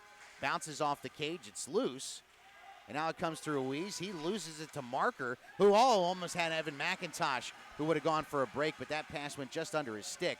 And McGuckin will play for the hat tricks. Well, it could have been a breakaway, but for Delaware, at least it's a clear killing, more crucial time on the power play. And let's remember, this is a big power play. 4-2 now. It's a 2-goal game. This was a big chance for Danbury. They got 30 seconds to do something on the power play. Johnny Ruiz will carry it in. He holds at the blue line. He'll just play it in deep. Looking for Bronner. Bronner backhands it to Levesque. Levesque marked by Devine.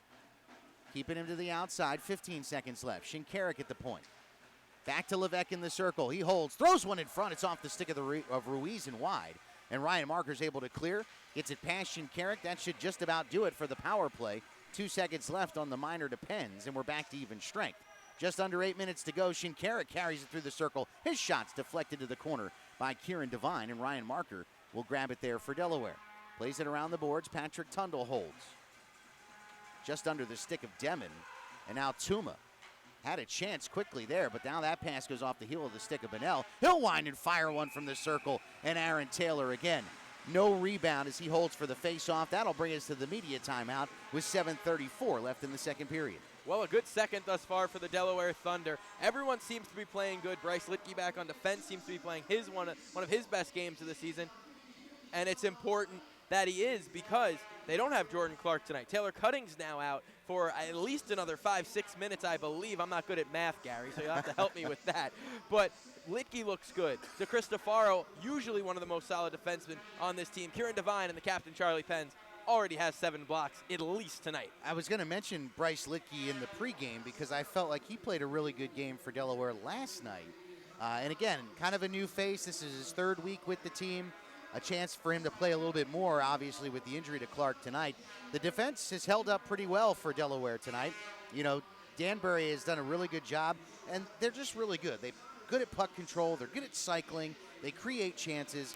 But again, the defense has done a good job of keeping Taylor clear, and then Aaron, as a result, has done a good job of corralling rebounds. Right, when Delaware gets in trouble, it's the second, third chances. There hasn't been much of that. There hasn't been much traffic and fun. It's been all good for the Delaware Thunder in front of number 39. Out of the timeout, Gavrik wins the draw. Bonnell with a shot, and that's a pad save from Taylor. Loose in the corner. Charlie Penz plays it ahead. That's off the stick of Tundle into the Danbury zone, into the corner, and that'll be icing as Patrick was on the wrong side of the red line. Right, it was the right play by Patrick Tundle, but just a couple feet short of that red line, and that's not going to do the job as the puck has to come back into Thunder ice. How fitting would that have been, right after we talked about how good the defense have been off the face-off? Danbury makes it a 1-goal game. They'll keep the same group out as well. Gavrik, Bonnell, Dearson. Gavrik with another win. Dearson in the circle plays it back to Tuma. Tuma will throw it in behind the net. Gavrik gets it away from DeCristofaro. Now he'll turn to the circle. Quick shot. That surprised Taylor a bit, but he makes the save. Loose in front. Still loose at the side of the net. They still whack away at it, and finally Evgeny Demon is able to play it ahead. It goes under Atwell, and Tuma's got to play at center ice. Yeah, and you know, we look at that again. Atwell and Tuma now together, not with Brown. And I wonder, Atwell and Brown yesterday were so good. It seemed like every time they were on the ice, the puck was in the offensive zone and things were going well for the Hat-Tricks team. It's interesting as a whole. We haven't seen Steve Brown on the ice much at all tonight. Yeah, I question if something happened. I saw him on the bench. He is I there. had to take a look because we haven't seen much of him. And last night, we couldn't get him off the ice Right. if you're a Delaware fan. Felt like he and Atwell were out there the whole time. Well, Atwell tonight, we've seen most Right. of the night. Shinkarik now. Cross-ice pass. Levesque with a quick shot. That's off the right pad of Taylor. DeCristofaro will play that into the corner, but Atwell holds at the point. His pass down low is intercepted by DeCristofaro momentarily, but Levesque takes it away and gets it to Shinkarik. Now they'll cycle in the corner. Levesque. Cross-ice to Lismeyer on the backhand. He'll wind and just throw one wide of the net. Crazy bounce off the backboards. Comes to Bronner. Shinkarik now in the corner. Skates away from Marker again. Backhands it around the circle. Now he's at the top of the circle. Quick shot, and Aaron Taylor is able to glove that down. And again, good job in front. They keep Levesque and Bronner out of the sight of Aaron Taylor. Right, and if that's the shot Delaware gives up, they're going to have no problems with that. Aaron Taylor's going to stop that 10 out of 10 times, no questions asked. 5:58 to go in the second period. Delaware leading 4-2. Corey Anderson on the draw here for the Hat-Tricks. He'll go against Ryan Marker. Off the draw, Anderson won, but nobody was there on the wing, so Litke had a chance to get to it, but he couldn't. And now Johnny Ruiz will pick it up in the circle. Backhands one through the slot. Still loose as Dearson whacks away at it, and now it's behind the net. Dearson and Litke battle for it, and Dearson comes away with it. Back to the point. Menton winds and fires. That shot goes well wide, but Johnny Ruiz will get to it for the Hat-Tricks. He backhands one deeper. Through Ryan Marker, gets past Anderson, and Dearson comes away with it again. Throws it in front. Ruiz with a quick shot. Patted away from Aaron Taylor. Now Kieran Devine got it to Contrado, but they still can't clear the zone. Now Ruiz in the circle. Side angle shot and another save by Taylor. A dangerous clear right to the center of the ice by Litke. And now Ruiz has it again in the circle as the Thunder can't get out of the zone. Wide on the shot there by Corey Anderson on a fine setup from Johnny Ruiz. And finally, it looks like Ryan Marker will be able to get out of the zone for the Thunder, although now he retreats and holds in his own zone. You had to expect this from the hat-tricks. You knew the push was coming. Here it is. Still plenty of time left in this game. Delaware needs to get back into their A game. Devine got it to center, but Brent Menton found Bunnell for a quick shot. That's blockered aside by Taylor, but still loose. Now Gavrick in the circle, walks in and shoots one. Got through Taylor, but went wide of the net. Now Menton from the point. He'll shoot one off the side of the cage. Municello gets the rebound and just chips it back to center where Brett Menton will settle it down. 4:35 to go, 4-2, Bunnell to Gavrick. Walks in, shot over the glove of Taylor, but wide. Kasich back to Listmeyer at the point. His shot goes off the skate of Ryan Marker and is loose behind the net. Gavrick gets to it. Now he throws one to Bronner, who fumbled the pass, and here comes Contrato. Backhand pass ahead to Marker into the Danbury zone. Wide angle shot, and that goes well wide of the cage. Contrato will just pump it back in deep. It goes through Listmeyer and Marker. Brennan Young will get to it. Brennan Young in the circle. Walks through a defender and then throws one over the head of McGuckin. But is the first one to get to the loose puck. He fires another one wide. Masters now. He'll walk in from the circle. He shoots one, and that goes off the side of the cage. Marker behind the net. Throws one from a wide angle. And that's going to come nearly out, but Pence does a good job of keeping it in. But then Levesque was able to get it back to center. The Thunder will throw it back in deep. We're down to 3:40 to go here in the second period.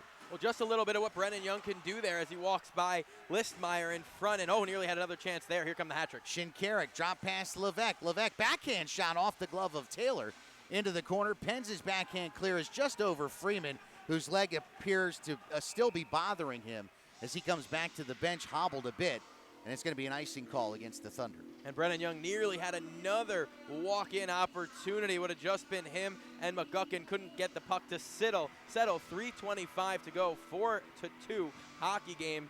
Danbury trails the Delaware Thunder. It's gotten a bit sloppy here over the last 3 or 4 minutes, especially for both teams in the defensive zone. Thunder will look to settle that down a bit here. Johnny Ruiz, Dearson, Corey Anderson. Off the draw, back to the point, Brett Menton. He plays it into the corner. Anderson tried to get Dearson in the slot, but he fanned on the shot as he was marked by DeCristofaro. Tuma will recover and get it for Danbury back in their zone. Right, obviously no official update here. Sorry to cut you off, Gary, but it looked like Freeman tried to come back to the bench, and then Dylan Kelly walked him back to the locker room, so I don't expect to see him again tonight. Johnny Ruiz throws one in front. It's off the paddle of Taylor, but luckily Eric Masters is there. And now here come the Thunder back the other way. They've got numbers. Tundle walks in, fires a shot, and that's knocked down by Menton. And now watch out because here comes Corey Anderson. 2-on-1 if they hurry. Anderson to Dearson. Shot saved by Aaron Taylor. He's got it under the arm and holds for the face-off. And Evan McIntosh forced the quicker shot than Dearson wanted. Great pass by Anderson, and they opened up the ice nicely. They switched sides to get Dearson on his off wing, so he has the good shot. 2:46 remain here in the period. Gavrick out with Kasich and Bunnell. You got Atwell and Listmeyer on the defense. Evgeny Demin on the draw for Delaware. Taylor cutting back out after serving his misconduct. Is able to clear the zone, and now here comes Tony Kalinin. He'll walk across the blue line. Throws a shot on net, and McGuckin makes the save. And then takes a tumble as Demin and it looks like Tundle were skating towards the crease. And I think Patrick got his skates caught up in the paddle of Thomas McGuckin. Yeah, and McGuckin keeps his cool there, doesn't go over to Patrick Tundle. Made a good save with a lot of traffic in front, clearly. Got the glove on it and covered up for the whistle. Keep this one at 4-2. This next goal looms so large for either team. It's either 5-2 and a 3-goal game, and we're pretty much where we were yesterday, or it's 4-3 and it's a 1-goal game. But again, another scoring chance as well from this line. Demin, Kalin, and Tundle been so good for the Thunder of late. Puck loose behind the net. Listmeyer gets to it. Goes past Gavrick, though, and now Demin has it. Walks right into the slot, through another defender, right out in front, circles one through. It's still loose at the side of the net as Demin couldn't quite get the wraparound attempt to cash. And Atwell will carry it back the other way for Danbury with 2:12 to go. Demin looked like a magician there. Absolutely phenomenal. Tried the wraparound. Unfortunately, doesn't work for him. Atwell's pass through traffic is intercepted by Kieran Devine, and now we get a whistle. Not quite sure why. Going to be too many on Danbury, but not sure why they blow it dead there as Patrick Tundle was in all alone. That's what I'm curious, too, as to why the whistle came. And I'll tell you why I think it might have been. I think it was in the skates of a hat-trick player right under us here. Okay. And as soon as it hits the too many men player, that play should be blown dead. So it looks like the Thunder will go to the power play on the bench minor for the hat tricks. 2:02 left. And as you mentioned, the next goal looming large, a huge opportunity here for the Thunder. More than large. I mean, it could be the difference between this game, you say. 5-2. I'm not saying the game's away, right, but it's close to it. Yesterday we saw what it can happen pretty quickly. And then 4-3, it's a whole different game, and the hat-tricks could have the momentum. But you look at Delaware here. It's the bench minor. It's 2 minutes power play time for the Thunder, and they got the magician Demon, they got the marksman on, and Anton Kalinin. These guys have been buzzing around lately in the offensive zone. Again, another early face-off as the officials not quite set there. Don't forget, though, Bunnell did score a shorthanded goal last night. So Danbury, even though down a man, still dangerous. Delaware controls off the draw. Ryan Marker will play it back to the point to Charlie Penz. Penz across to Contrado. They'll switch sides now, and Brandon will play it to Marker in the circle. Ryan holds, down low to Demon. Demon behind the net, back to Marker. Ryan to Demon. Evgeny to Kalinin. Again, Danbury doing a really nice job of keeping everything to the outside, as they've done all weekend. Demon will play it off the back wall to Marker. Had Contrado in front, but holds. Now he'll skate it back. Into the circle. Tried to throw one through the slot. Good stick work there by Bronner, and he gets a clear for Danbury. Doesn't work there, but I do like that play from Marker because the hat-tricks do a great job of keeping that box. You see that box through center ice here, and they got to try to get something there. Everything from the points not when working on the power play. Marker to Contrado. As the Thunder gets set up again, Ryan's got it in the corner. He'll play it off the wall to Kalinin. Back to Marker behind the net. Quick pass to Tony. They'll play a little give-and-go game here as Marker comes to the circle. Down low to Kalinin. Throws one in front. That pass is blocked by Tuma. Loose behind the net. Demon gets to it. He'll backhand one to Marker. Marker, spinorama to Kalinin. Kalinin to Marker. Back to the circle to Demon. Evgeny into the slot. Charlie Penz, who had pinched in. His shot blocked aside by Brown. Good to see Steve Brown back on the ice for the hat tricks. But again, Delaware holding. Kalinin, Marker, side of the net shot. That's deflected behind the net. I believe McGuckin got that one, but back to Marker. He winds and fires. That goes right off of the ankle of Steve Brown. We'll have to see if that hampers his mobility. He seems to be okay. Comes back to Marker behind the net. Ryan holds. His pass deflected. Charlie Penz winds and fires. It's deflected just wide by Evgeny Demon. Spinning shot by Kalinin in front, and now sprawling through, and now a penalty's coming against Danbury. Delayed call here as Demon got tripped in front of the net. I think we'll probably get to the end of the period before the whistle, and we do as Kalinин's shot goes wide. So when we come back, the Thunder will be right back to the power play, and now we get a little extra afterwards as Stevie Brown grabs Charlie Penz from behind as Levesque and Aaron Taylor have words. Well, I'll tell you why this now isn't Patrick good. Tundle comes in. Now you're going to lose the man advantage. And now Tuma and Tundle are going to go at it in front of the bench. Now Penz is in the middle of that. Tuma and Tundle go to the ice as the officials don't seem to be paying attention because they're trying to break up Brown and McIntosh. I'm not sure what's got Levesque so upset and why he and Aaron Taylor are jawing back and forth. Now Tuma wants to go with Brennan Young. He's looking for anybody to throw with. As he and Tundle continue to have words as the officials are just trying to break up these two teams. Now Tuma and Tundle are going back at it again. And Tundle is definitely getting the worst of this, and he just covers up.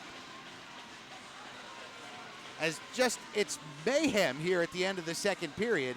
And now Taylor Cutting comes over to Tuma, says, you want to take somebody on? Maybe you take me on. I don't know. Tuma should be gone, I would think.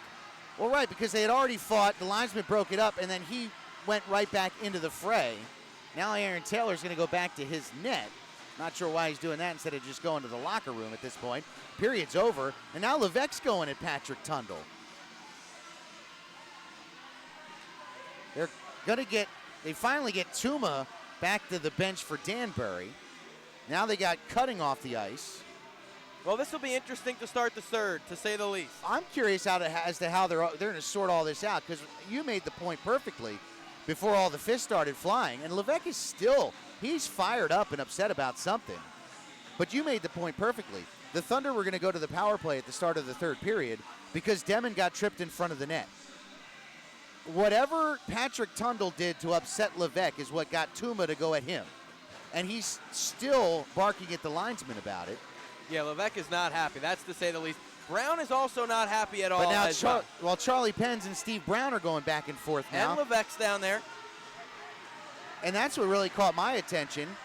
Penns and Levesque had kind of come together near the red line, and then Brown grabbed Penns from behind, and then everything kind of started from there. So I'm and really then very nicely, Atwell skates over, says, "Hey, what happened?" He leaves with a thank you. I see him now. So Atwell's in a good mood at least. At least Right. one person on the ice is. But both teams are kind of still just kind of hanging around the bench area. Yeah, they got to get these guys off the ice. The Right. period's been over for, what, a minute and a half now? At least. And the official says we got it handled. So we'll skate them off the ice here. There's no way to figure out who will be up a man or down a man right now. I don't even know if the official knows what's going on. My assumption is Tuma's in the box, Tundle's in the box, and whoever got the initial penalty, which I forgot what it even was at this point. It was a trip. Evgeny Demon got tripped in front of the net on a shot that went wide during that power play. So there was a delayed penalty call. But I don't know. I mean, it'll be interesting to see how this all shakes out. We will figure it all out for you, have a wrap-up and a recap of the scoring from the second period, but we want to make sure we get the penalty calls right for you. So as soon as we get all that information, we'll come back. We'll do another round of Meet the Fans and get you ready for third period action. We'll also take a look at some scores from around the FHL. Let me give you a quick update, though. If you are a football fan, of course it is the AFC divisional round of the playoffs and the Baltimore Ravens at home against the Tennessee Titans. The Titans with a 7-0 lead with 2:50 to go in the first quarter. He's Mike Basile. I'm Gary Schofield. We'll be back with what is sure now to be a very entertaining third period of play. Delaware 4, Danbury 2. Intermission number 2 here live from Thunderdome.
The Delaware Thunder would like to thank their corporate sponsors, Betsy Ross Pizza, Brimming Horn Meadery, Duck Creek Printing, Gatehouse Media, M&T Bank, Easy Loans Incorporated, The Barn, Harrington Insurance, Big Oyster Brewery, 47 ABC, Delaware Prep Ice Hockey, Bridal Bit Liquors, Charlie's Painting, American Hockey Services, Forever Media, Applebee's Grill and Bar, Robert Webster Cosmetic and Family Dentistry, Delmarva Chiropractic and Wellness Center, First State Fabrication, Pizza King, Post-Acute Medical, Premier Orthopedic Bone and Joint Care, Holiday Inn Express, Delaware State Lottery, Planet Fitness, Mission Barbecue, THG Transport Incorporated, the YMCA of Delaware, CrossFit Dover, Texas Roadhouse,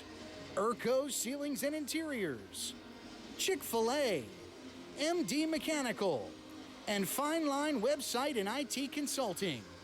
We'll return to the next period in minutes. I'm Gary Schofield along with Mike Basile. Thanks for watching Delaware Thunder Hockey at DelawareThunder.com.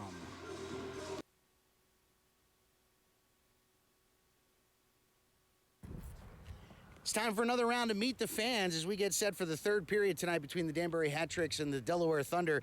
And hockey is certainly in a lot of people's blood, and certainly in this case, as I'm with Harlan Wilson, the third and fourth, a father-son trio who actually are missing the third member of this team. Am I right? Yeah, he's out, had a little under the weather, but it's all right. Maybe next time. So what made you guys become fans of the game of hockey?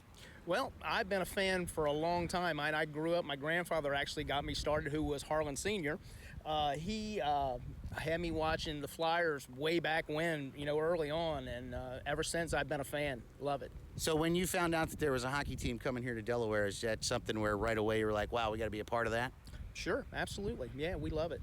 What's your favorite part about coming out to watch the Thunder play? I love watching Tony and Demon. Just the chemistry there is just something special. They really got something great. I could not agree more, and they keep getting better night after night. Are they two of your favorite players, or is there someone else? Oh, definitely. I mean, I love Basie like everybody else. I mean, everybody loves watching fights, but just watching their chemistry is just great. Now, they obviously have been playing better of late. They came up a little short last night, controversially, of course. But what have you seen as a hockey fan from the Thunder over the last month or so that you think has led to their better play? Well, basically, I think defensively they've played a little better, and it seems like they started to gel as a team overall. And I think that the offense has really turned it around as well. So I think it's overall effort. Well, we always ask folks during the Meet the Fan segment, for anyone who hasn't been out to experience the Delaware Thunder in person yet, what's one thing that you could tell them to maybe push them to come on out to the arena? Well, first, follow us, the Delaware Thunder Pack on Facebook. I mean, get to see what it's about. Don't just, you don't have to come and, do everything special, but you can come, sit with us. We're welcoming. We're nice. We give you bells, clappers. I mean, anything you want, really, horn. And we're just like a family, guys. And not only that, you have the best end of the rink, 2 periods a night where the Thunder are scoring goals. Gentlemen, appreciate the time. Thank you. Thank you. Always fun when we get a chance to meet the fans as we welcome you back into Thunderdome as we get set for period number 3 between the Danbury Hat Tricks and the Delaware Thunder. The Thunder lead the game 4-2. Of course, as I welcome Mike Basile back into the booth as well, some mayhem at the end of the second period. So let's sort this all out for you, okay? Remember, initially Danbury was going to get called for a penalty. There was a delayed penalty call. That was against Gordy Bonnell. He's going to go off for cross-checking. And then that's where all the craziness ensued. Levesque got upset. Stevie Brown got a hold of Charlie Penns. And then all of a sudden, Patrick Tundle and Tuma got into it, Martin Tuma. And that's where the bulk of the penalties lie, okay? Both Tuma and Tundle get fighting majors. Both get game misconducts. Tuma for being the aggressor. Tundle actually got 2 game misconducts, one for leaving the bench during an altercation and the second for abuse of officials. So when it's all said and done, the Thunder are still going to go on the power play as Bonnell will serve his minor for the cross-check. Well, that was a crazy end to the period. We'll have a 2... I can't even speak. I mean, you see what happened. There were bodies everywhere. It wasn't a pretty sight here. to end the period. But frustrations boiled over, and you have back-to-backs, and sometimes you play the team 3 times in a row. So you can't be too surprised when something like that happens. Bad blood's boiled over, and like we said, the hat trick, they're not used to being in this situation down 2 as they go into the period. The only thing we know for sure in the third is we won't see Tuma, we won't see Tundle. Right. Anton Kalinin scored an even strength goal early on in the second period that gave the Thunder a 3-2 lead. Evgeny Demon got his second assist of the night. Kieran Devine with a helper as well. And then Ryan Marker unassisted with a shorthanded goal, 5:48 into the frame. That's where we stand, 4-2 Delaware as we head into the third period. The hat tricks are out of their locker room as we are awaiting the Thunder to come out of their locker room and get things started here in the third period. I don't see the officials, do you? I hadn't seen the officials either. I was going to say, the hat tricks are on the ice. Delaware's not. The officials not either. I wonder if their clock's a little off because they spent a little extra time on the ice between periods. I wouldn't blame them for being a little worried after that. That was absolutely insane. They probably don't even want to come out for the third period. They were like, if this period finished like this, there's no way we want to come back out for the third. But here's an interesting question for you, all right? So you got the hat tricks that have won 6 in a row, 17 of 18. They're in a position they haven't been in a while. They're down 4-2.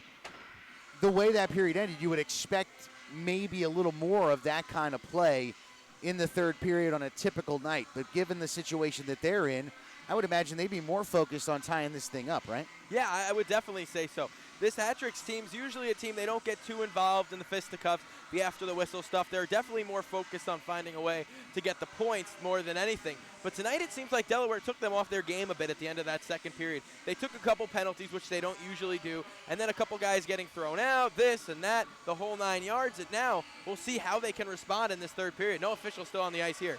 Oh, here they are. They were just below us. We couldn't see them.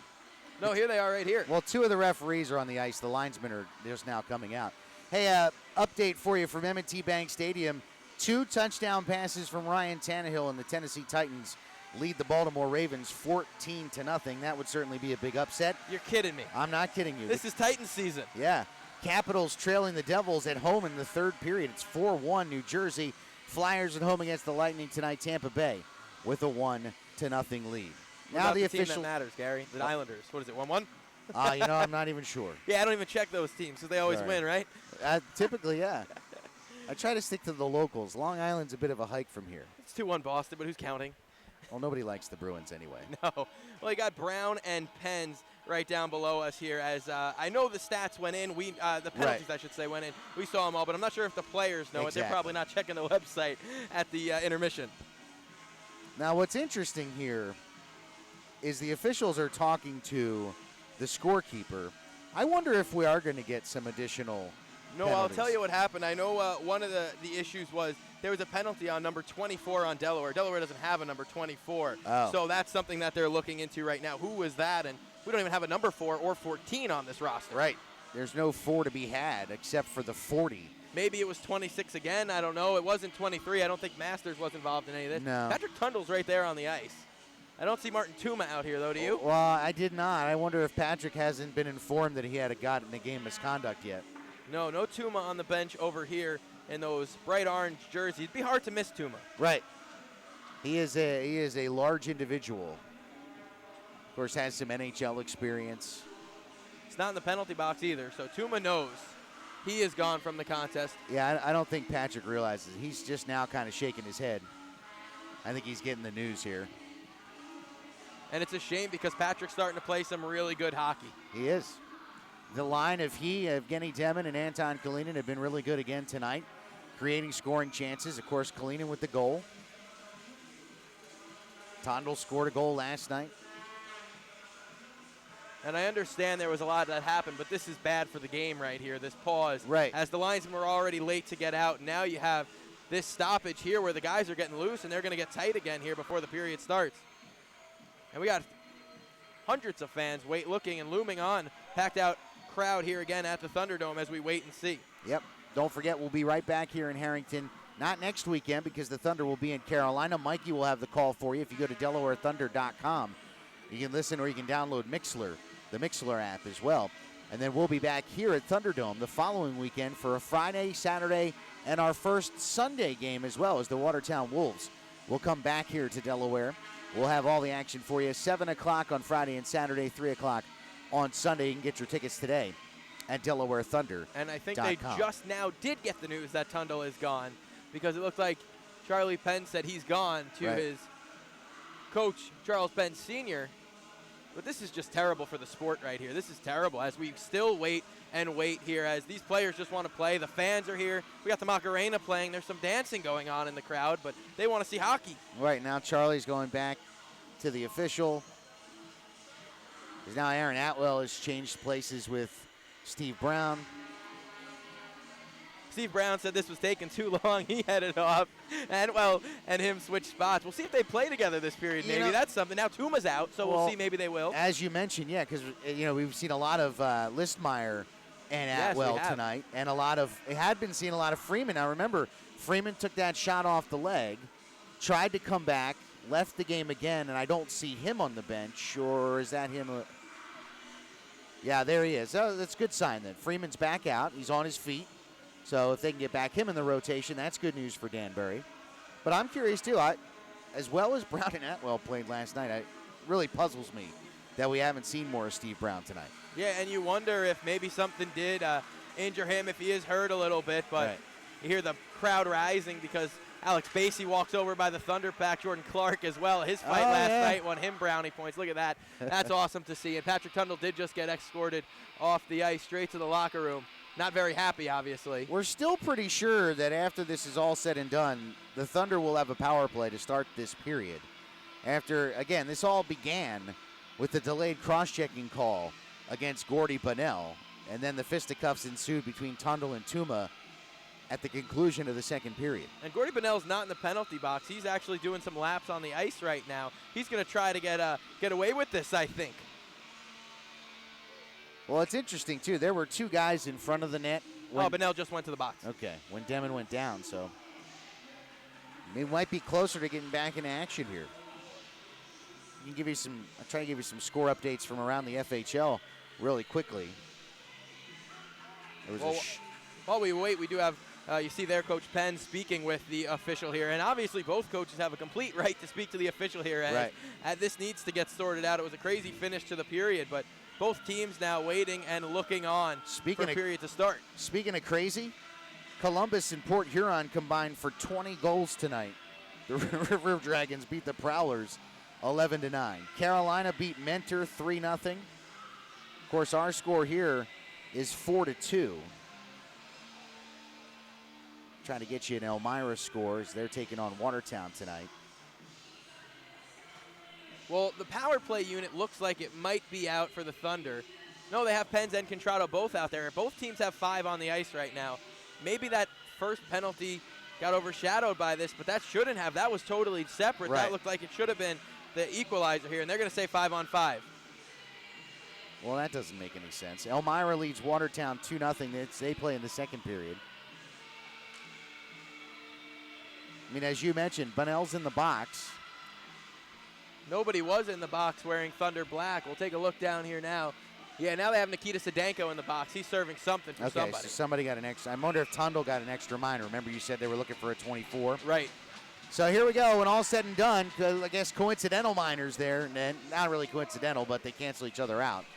So we'll play 5-on-5 at the start. Danbury looking to come back, keep their winning streak alive as they trail 4-2. Oh, we still have a hockey game here, huh? Here we go. Ryan Marker wins the draw. Daniel DeCristofaro carries it through center. Tried to play it off the wall to Municello, but Atwell backhands it back through the neutral zone, and Charlie Penz will carry on for Delaware. Contrado back to Penz. Charlie to Ryan Marker, and he'll just backpedal.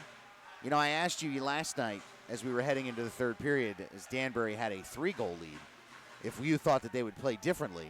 I'll ask you the same question tonight as we head into the third here for the Thunder, as that long clearing attempt by DeCristofaro goes into the netting past McGuckin. Do you think they'll play any differently here in this third period trying to protect that 2-goal lead? Well, you look at what the Thunder did in the second, and you'd say, please mimic that if you're a Thunder fan. That's what you want to see.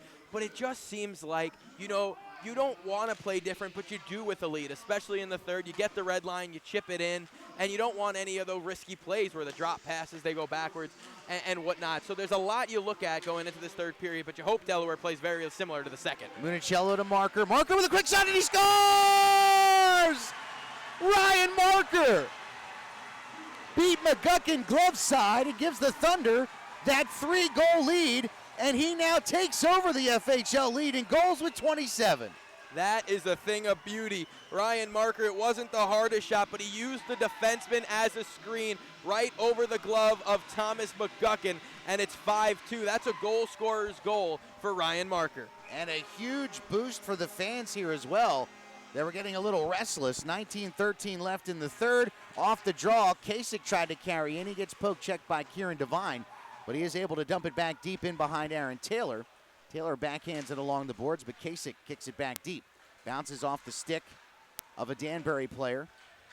That's Shinkarik now into the circle. Kasich, he fans on the shot. Bronner back to the point to Menton. His shot, nice pad save by Taylor. Right back to Menton, another shot. This time a glove save by Aaron Taylor with 18:47 to go. And Aaron Taylor looks on his game once again early in this third. Brett Menton, former Delaware Thunder member. Maybe Aaron Taylor seen him in practice one too many times, knew where he was going with that shot. Ruiz, Levesque, and Corey Anderson come out. They'll keep Atwell and Menton on the blue line here. Ruiz wins another faceoff. Menton from the point. Deflects wide behind the net. Johnny Ruiz gets to it. Throws it in front and just bounced under the stick of Levesque. That was a premium scoring chance that they couldn't connect on. Now Ruiz picks up the puck behind the net. He'll walk right out in front. Continues to hold, and his shot's deflected by Masters into the corner, but he gets it back.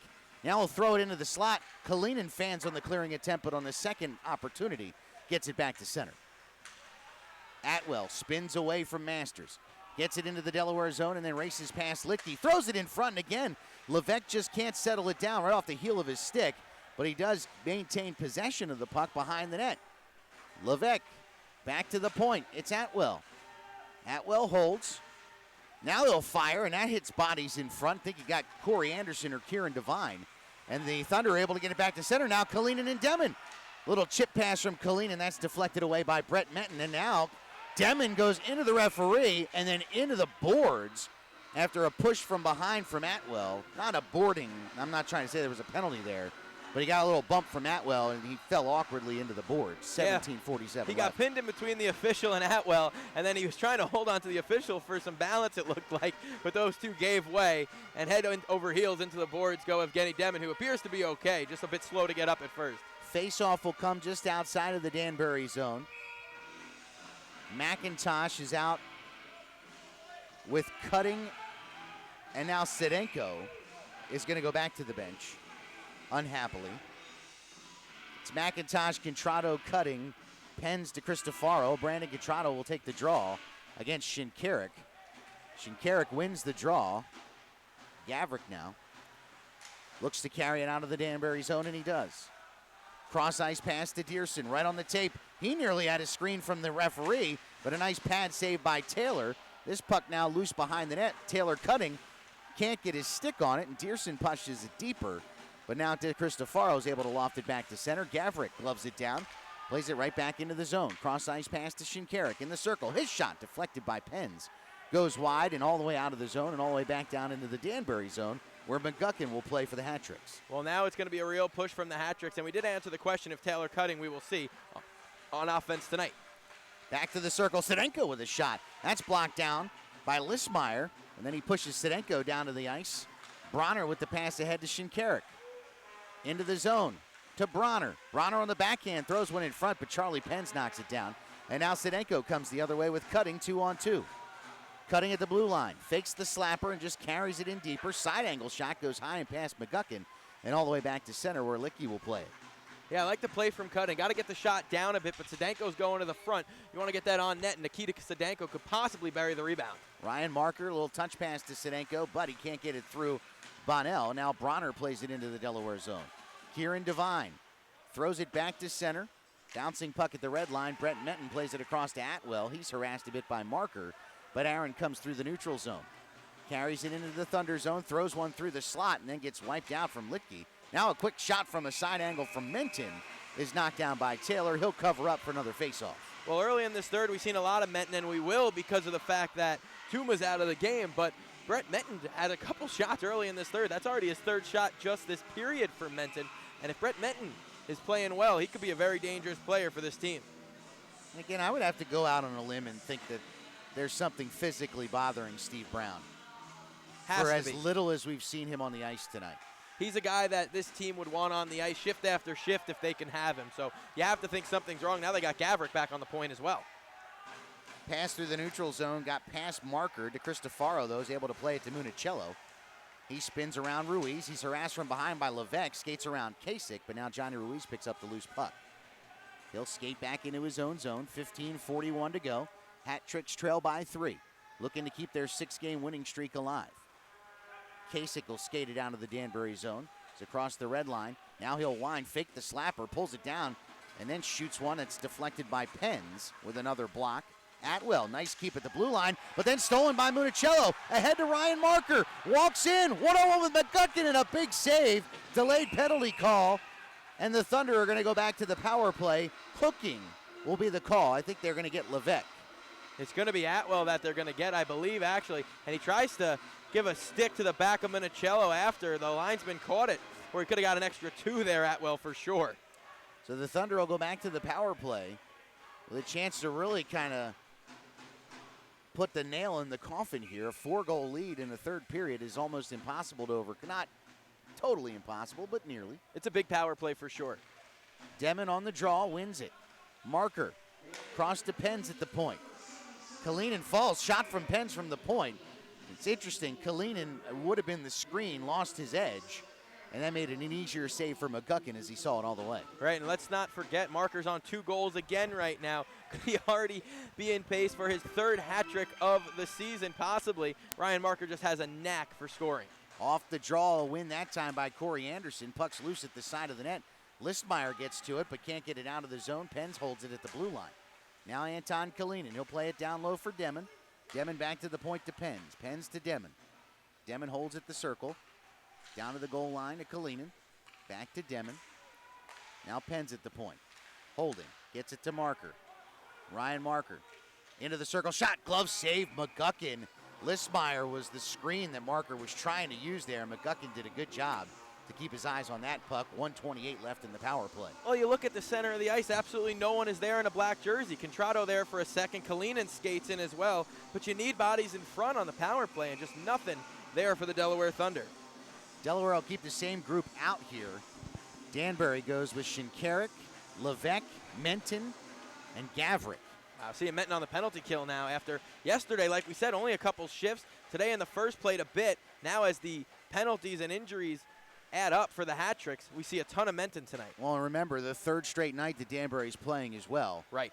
Those bumps and bruises hurt a little bit more today. Demon to Kalinin. Kalinin will just play it back down low. Now it's Marker. Through the slot, nice play by Levesque, and he'll backhand it out of the zone all the way down. That's a good play by Levesque, a very good play. Pass tries to go through the center of the ice, and that's why there's a lot of zone time for Delaware, because everything's on the outside, and the hat tricks don't mind that one bit. If you shoot from there, you know McGuckin's going to knock it down and cover, so it's no issue. Ryan Marker across the red line, gets around Gavrick, throws it through the slot, and Contrado's got it on the far wall. Holding in the corner. He'll play it behind. That's Demon. Demon back to Marker. 30 seconds left on the man advantage. Marker cross ice, one-timer Kalinin, and that goes wide, but Contrado's got it in the corner. Back to Marker. 20 seconds. Behind the net, it's Contrado. DeCristofaro calls for the puck at the point, but instead he goes back to Marker. Marker with his side angle shot, and that's blocked away by McGuckin and out of play.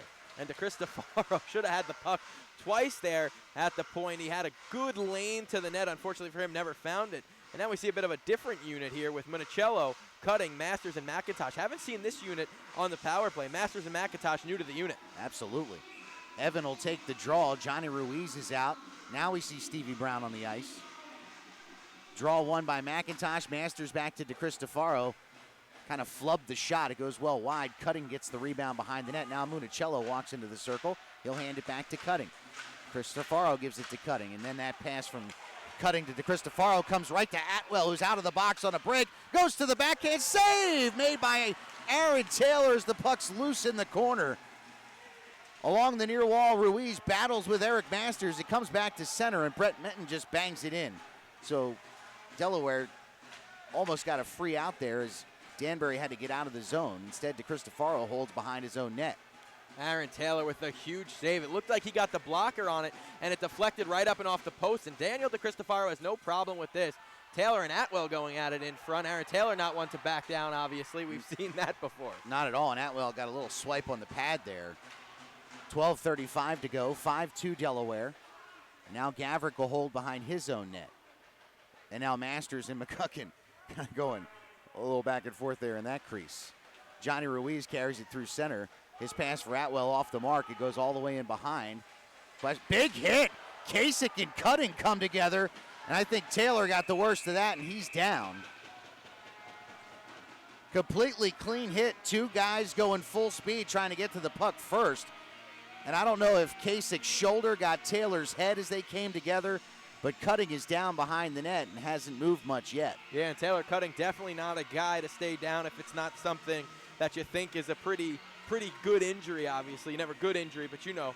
But yeah, Taylor Cutting, it looked like just two big bodies colliding. Cutting, maybe the only thing I could think of, his helmet popped off. Could have hit his head on that end wall there. Not too sure, but hopefully he gets up and he is okay, because Delaware doesn't need an injury right now, especially a guy who could help out on the back end. Well, he's getting to his knees at this point, and now to his feet. Yeah, you have to think maybe the head hit the ground there, because that helmet came right off of Taylor Cutting. Well, he's coming to the bench. Seems to be okay.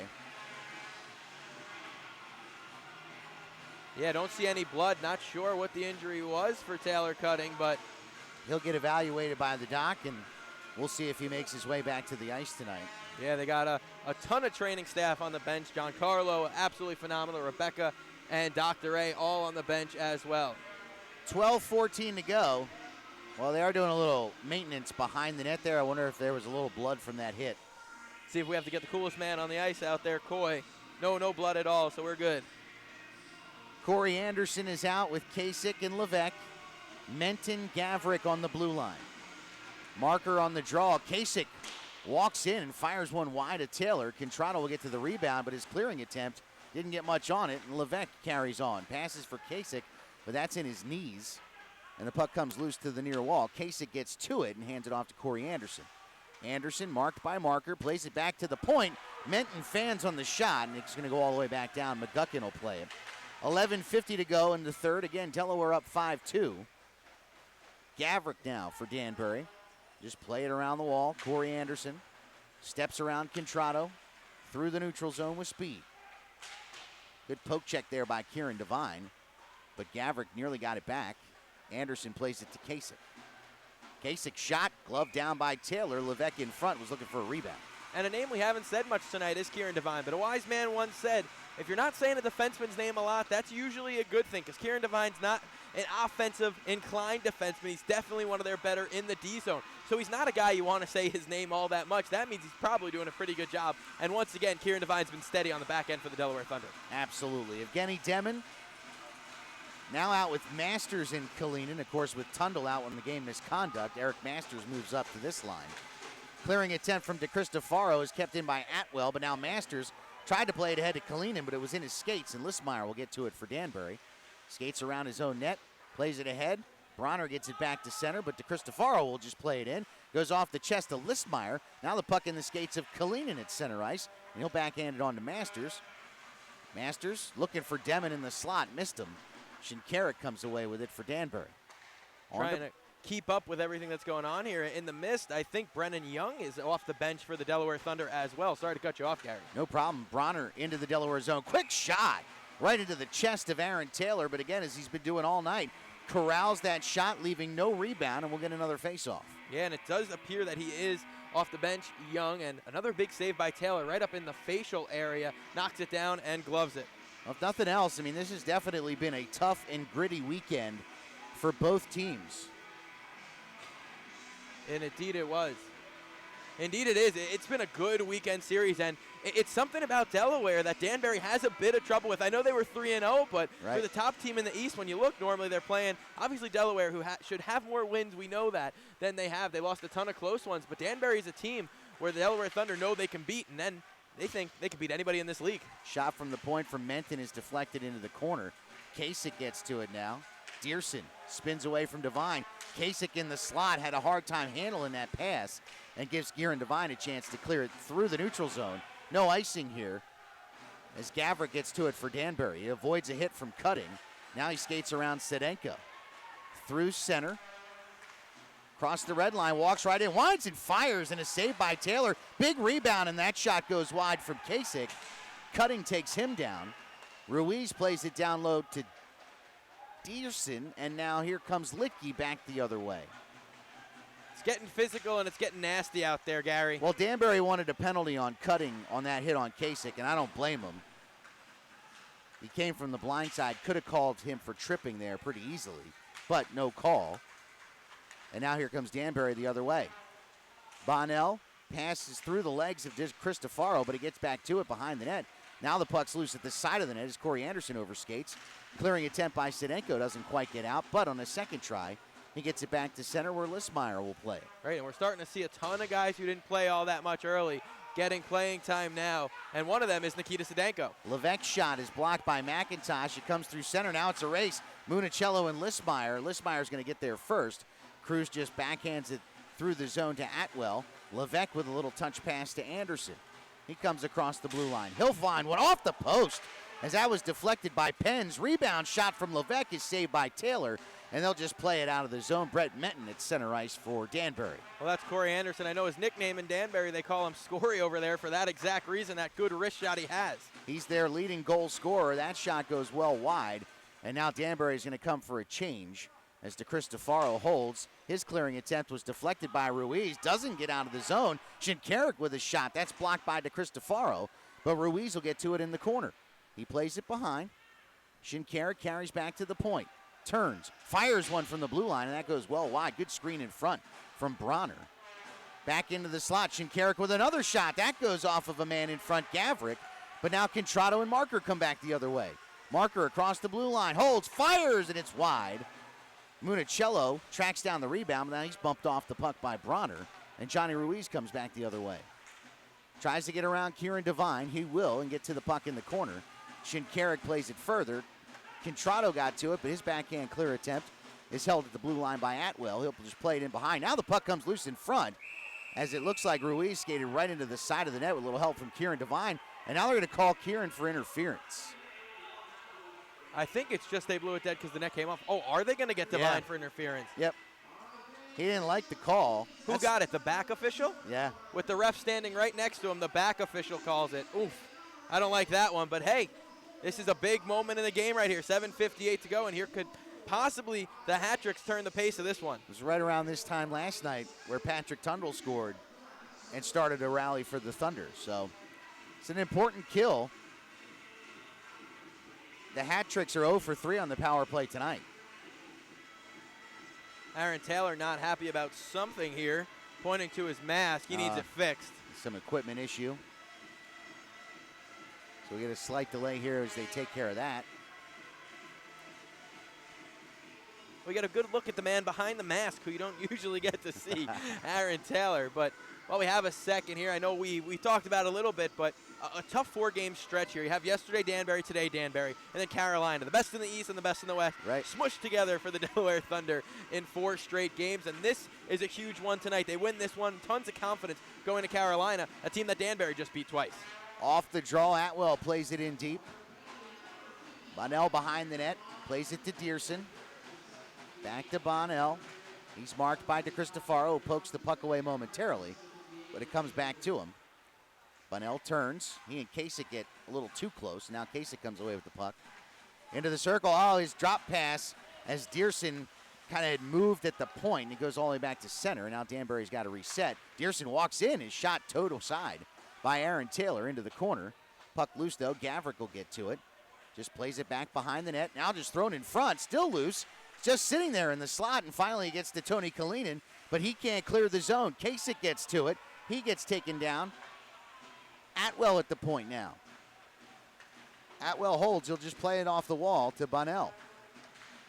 Throws one into the slot. Backhand deflection from Kasich is patted away by Taylor, and then Charlie Pence just bangs it off the wall back to center. 1 minute to go on the power play. The whole Thunder bench sat down when Charlie Pence went to wind that around. Nobody wanted to get hit by that. A great play by the captain. Atwell, nice pass to Levesque. His shot goes high and wide, loose in the slot, and Aaron Taylor sprawling to dive on top of that puck and keep it out of harm's way. That's just a reactionary thing from Aaron Taylor. You didn't learn that at any goalie school for sure. That puck bouncing loose in the crease, and he just hopped on top. So another face-off to come with 47 seconds left in the Kieran Devine minor for interference. Slight change for the Hat Tricks as Steve Brown comes on. They actually have 6 on the ice right now. Somebody's got to leave. Or no, they've pulled the goaltender. My apologies. They're going to go 6-on-4 here. Try to cash one in. Quick shot off the draw by Bronner. Misses. And now a long shot from Marker is wide. And remember, with the power play, no icing here. That would have been an easy hat trick for Ryan Marker if he hit there, eh? Right. Shinkarik plays it ahead. Johnny Ruiz will carry out of the Danbury zone. Oh, and a steal by Marker, and it will be the easiest hat trick of his career as Ryan Marker buries it into the open net to make it 6-2. Another hat trick for Ryan Marker, a hat trick of hat tricks on the season. His 3rd hat trick of the season. Talking to him yesterday, I mean this honest as can be. He said to me, I see 2 to 3 goals tonight, and that's exactly what he did, Ryan Marker. Now he's got 28 on the season, easily taking over the league lead over Declan Conway. 6-2 Thunder, 27 seconds still remain on the power play for Danbury. So it appears, unless a furious comeback comes from the Hat Tricks, that their 6-game winning streak may come to an end. It would be a huge comeback, and that's the risk of pulling the goaltender there. There's not much time left, I get it. There was 6:25 to go, but you do have the chance to just clear down like we said. I was waiting to see if they were going to blow that offside as Bunnell was in the zone early, and they do. So the faceoff will come back out of the Delaware zone after the offside. Well, it's a tough one for the Hat Tricks. You said the 3rd game in the 3rd night. We saw what it did to the Delaware Thunder against Watertown. Right. And now it's doing the same to the Hat Tricks against the Thunder. Off the draw, Ruiz wins it back to Gavrik. Atwell.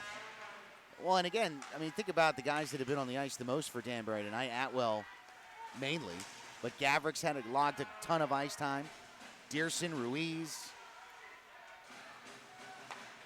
Atwell at the point, plays it to Dearson. He tries to go across ice to Gavrik. It bounces over his stick and back to center. Contrado has joined the rush as we're back to even strength. 5:45 to play. Atwell's pass just out of the reach of Bunnell, and now they're going to call icing as Bunnell did not get any stick on that. So the faceoff is going to come back down in front of McGuckin. 3 games in 3 nights. It started with a big win in Watertown, 8 goals for the Danbury Hat Tricks. Yesterday they scored 5. Today, as of now, could only muster up 2. And it seems like that 3rd game has paid dividends for the opposing team, who's only played 2. But next weekend, I should say 2 weekends from now, when the Watertown Wolves come to town, both teams will be on that 3rd game. Right. Off the faceoff, Marker won it to Contrado. Now Ryan behind the net holds, tries to spin away from Johnny Ruiz and does.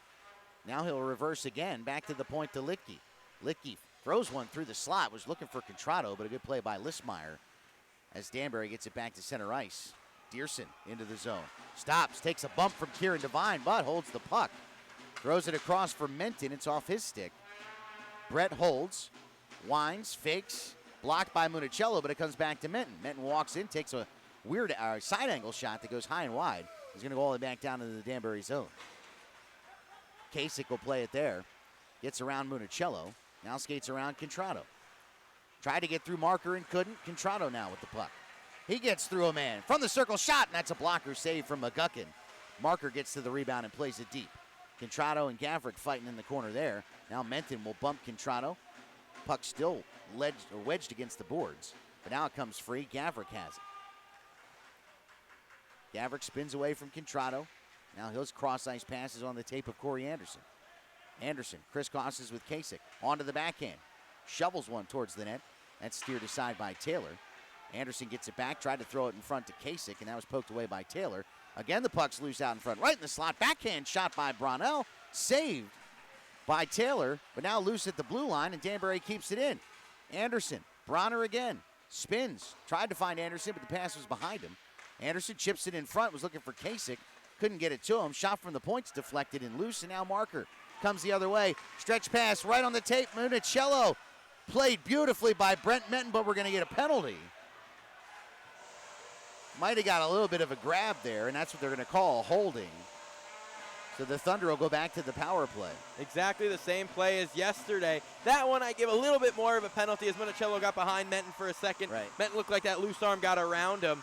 And it's not a penalty shot, no, but again, a 2-minute power play, and that should do it for this one. With 3:56 left, the Thunder will go Demon, Marker, Kalinin, Contrado, DeCristofaro. It's Atwell, Levesque, Brown, and Shinkarik for Danbury. Shinkarik wins the draw. Now Levesque has it. Long outlet pass looking for Carter, a little too far. Aaron Taylor will play it off the wall. DeCristofaro has it there. Trying to spin away from Shinkarik and gets it on to Contrado. Contrado holds behind his own net. We're down to 3:35 to go in the game. That pass goes off the skate of Marker. Steve Brown's able to clear it back into the Delaware zone. Contrado's got it now. Pestered by Shinkarik, but gets it to DeCristofaro. Daniel ahead to Marker. Marker comes through center. Works into the circle. Maybe looking for a 4-goal night. Good defense there by Steve Brown, though. He wedges the puck against the boards momentarily, but it comes free, and now Marker plays it back to Contrado. Marker in the circle to DeCristofaro. He'll wind and fire, and that hits Brown in front of McGuckin. Puck loose in the corner. Marker's got it again. Back to the point to DeCristofaro. He'll wind and fire again. Save McGuckin, rebound, and another save. That time stopping Kalinin on the doorstep. DeCristofaro again at the point. Plays this one again behind to Kalinin, who lost it to Brown, but now Marker gets the loose puck. To Contrado, he fans on the shot. Now here comes Levesque, trying to get a 2-on-1, started with Shinkarik. Pass ahead, and that's off the stick of Carter, and he'll just whack it in behind the net with 37 seconds left on the power play, but now we're going to get a penalty, I believe, against the Thunder. I hope that's not on Marker. That was good back check by him there at the end. Not sure who they're going to get. And it's 90. I think they got Contrado here. So that'll negate the power play. We'll play 4-on-4 for 37 seconds. And then Danbury will go to the man advantage. As Mike mentioned, the Thunder will move on next weekend to take on the defending Commissioners Cup champions, the Carolina Thunderbirds, in Carolina. Of course, you can listen to Mike's call in the game at DelawareThunder.com or in the Mixler app. Off the draw, quick shot by Bunnell, who scored 2 goals last night. That's blocked away, and now McIntosh tries to carry it through center. Dearson strips him of the puck, though, and walks back into the Delaware zone. Good back check by McIntosh, but now we're going to get a penalty. Delayed call here. I think McIntosh is going to get a hooking call. Extra skater on for Danbury. Gavrik at the point, gets it to Kasich. His shot is stopped by Taylor, and he'll cover up, and now we'll get the hooking call. Seems like the penalties are racking up now, just like they did at the end of period number 2. McGuckin going to come to the bench here with 6-on-3 advantage coming. Right, it'll be a 6-on-3 It'll for be a 13 seconds. Correct. And then we'll go to a 6-on-4 advantage for a minute and 36. Or a minute 23. McIntosh not happy with the call.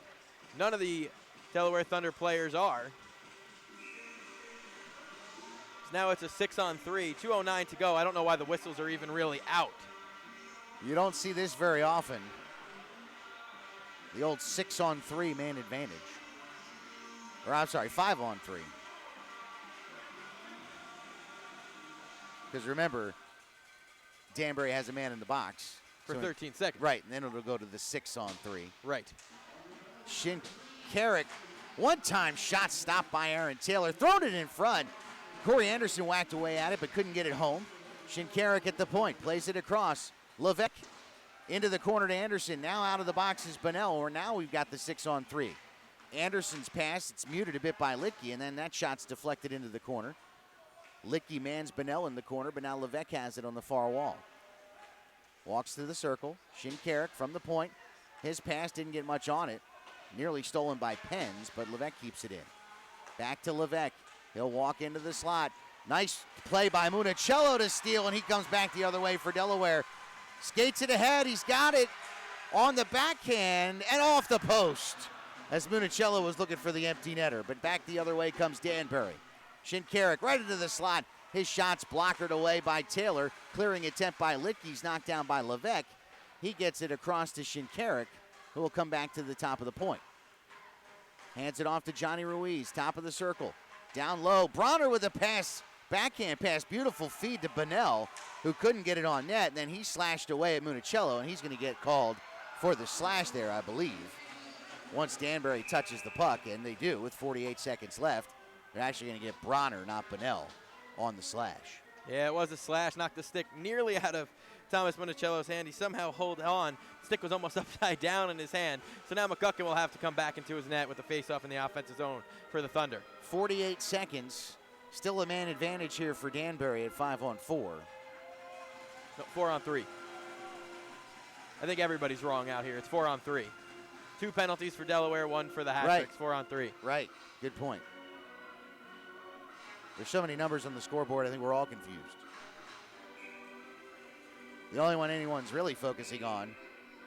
Now finally one of the officials realized that there was an extra Thunder player on the ice. Now they got him. Contrato will be out of the box in 15 seconds.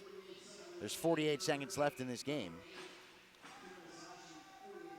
And Ryan Marker will take the draw with Kasich. He wins it, but it gets past Devine all the way back into the Delaware zone. Kieran gets there first. His clearing attempt, though, intercepted by Dearson. Dearson down low to Kasich. Kasich throws it through the slot, and it went just under the stick of Aaron Atwell. Now Marker goes back into his own zone and throws it behind the net to Cristofaro's clearing attempt. Is picked up by Gavrik. Dearson, shot from the point, blockered away by Taylor, but loose in the high slot. 20 seconds left. Atwell to Dearson. Dearson holds back to Atwell.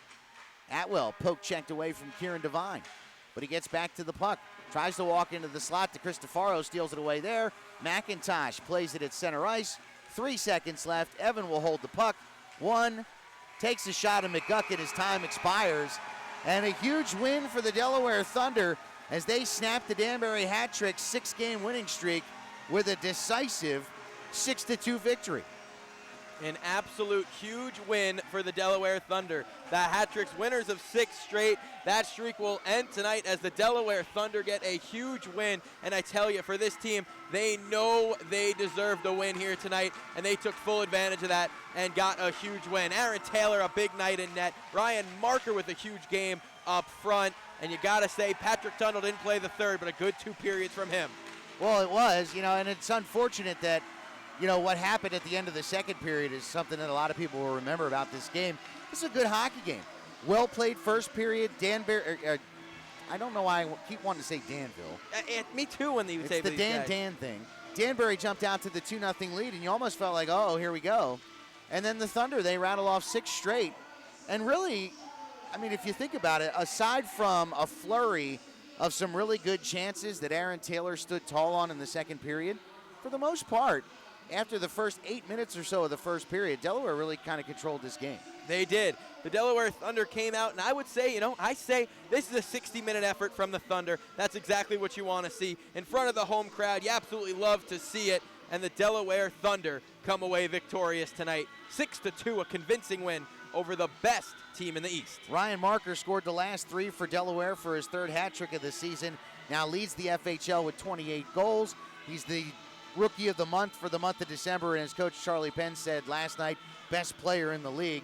Thomas Municello and Daniel DeCristofaro get assists on his first goal of the 3rd period, and then unassisted with the empty netter, shorthanded with 13:36 left. That recaps the 3rd period scoring. And again, a fine weekend of hockey. We thank everyone that came out to the Thunderdome tonight. And remember, we'll be back 2 weeks from yesterday for a 3-night series with the Watertown Wolves. You can catch Mike call the action next weekend when Delaware is in Carolina. We thank the fans of the Danbury Hat-Tricks for tuning in and enjoying a great weekend of hockey, and we wish them safe travels back home. Alongside Mike Basile, my name's Gary Schofield. For Sue and the rest of the crew, that make our broadcast possible. We thank you for tuning in tonight. Once again, final score, Thunder 6, Danbury 2. We'll see you live here 2 weeks from last night at federalhockey.com.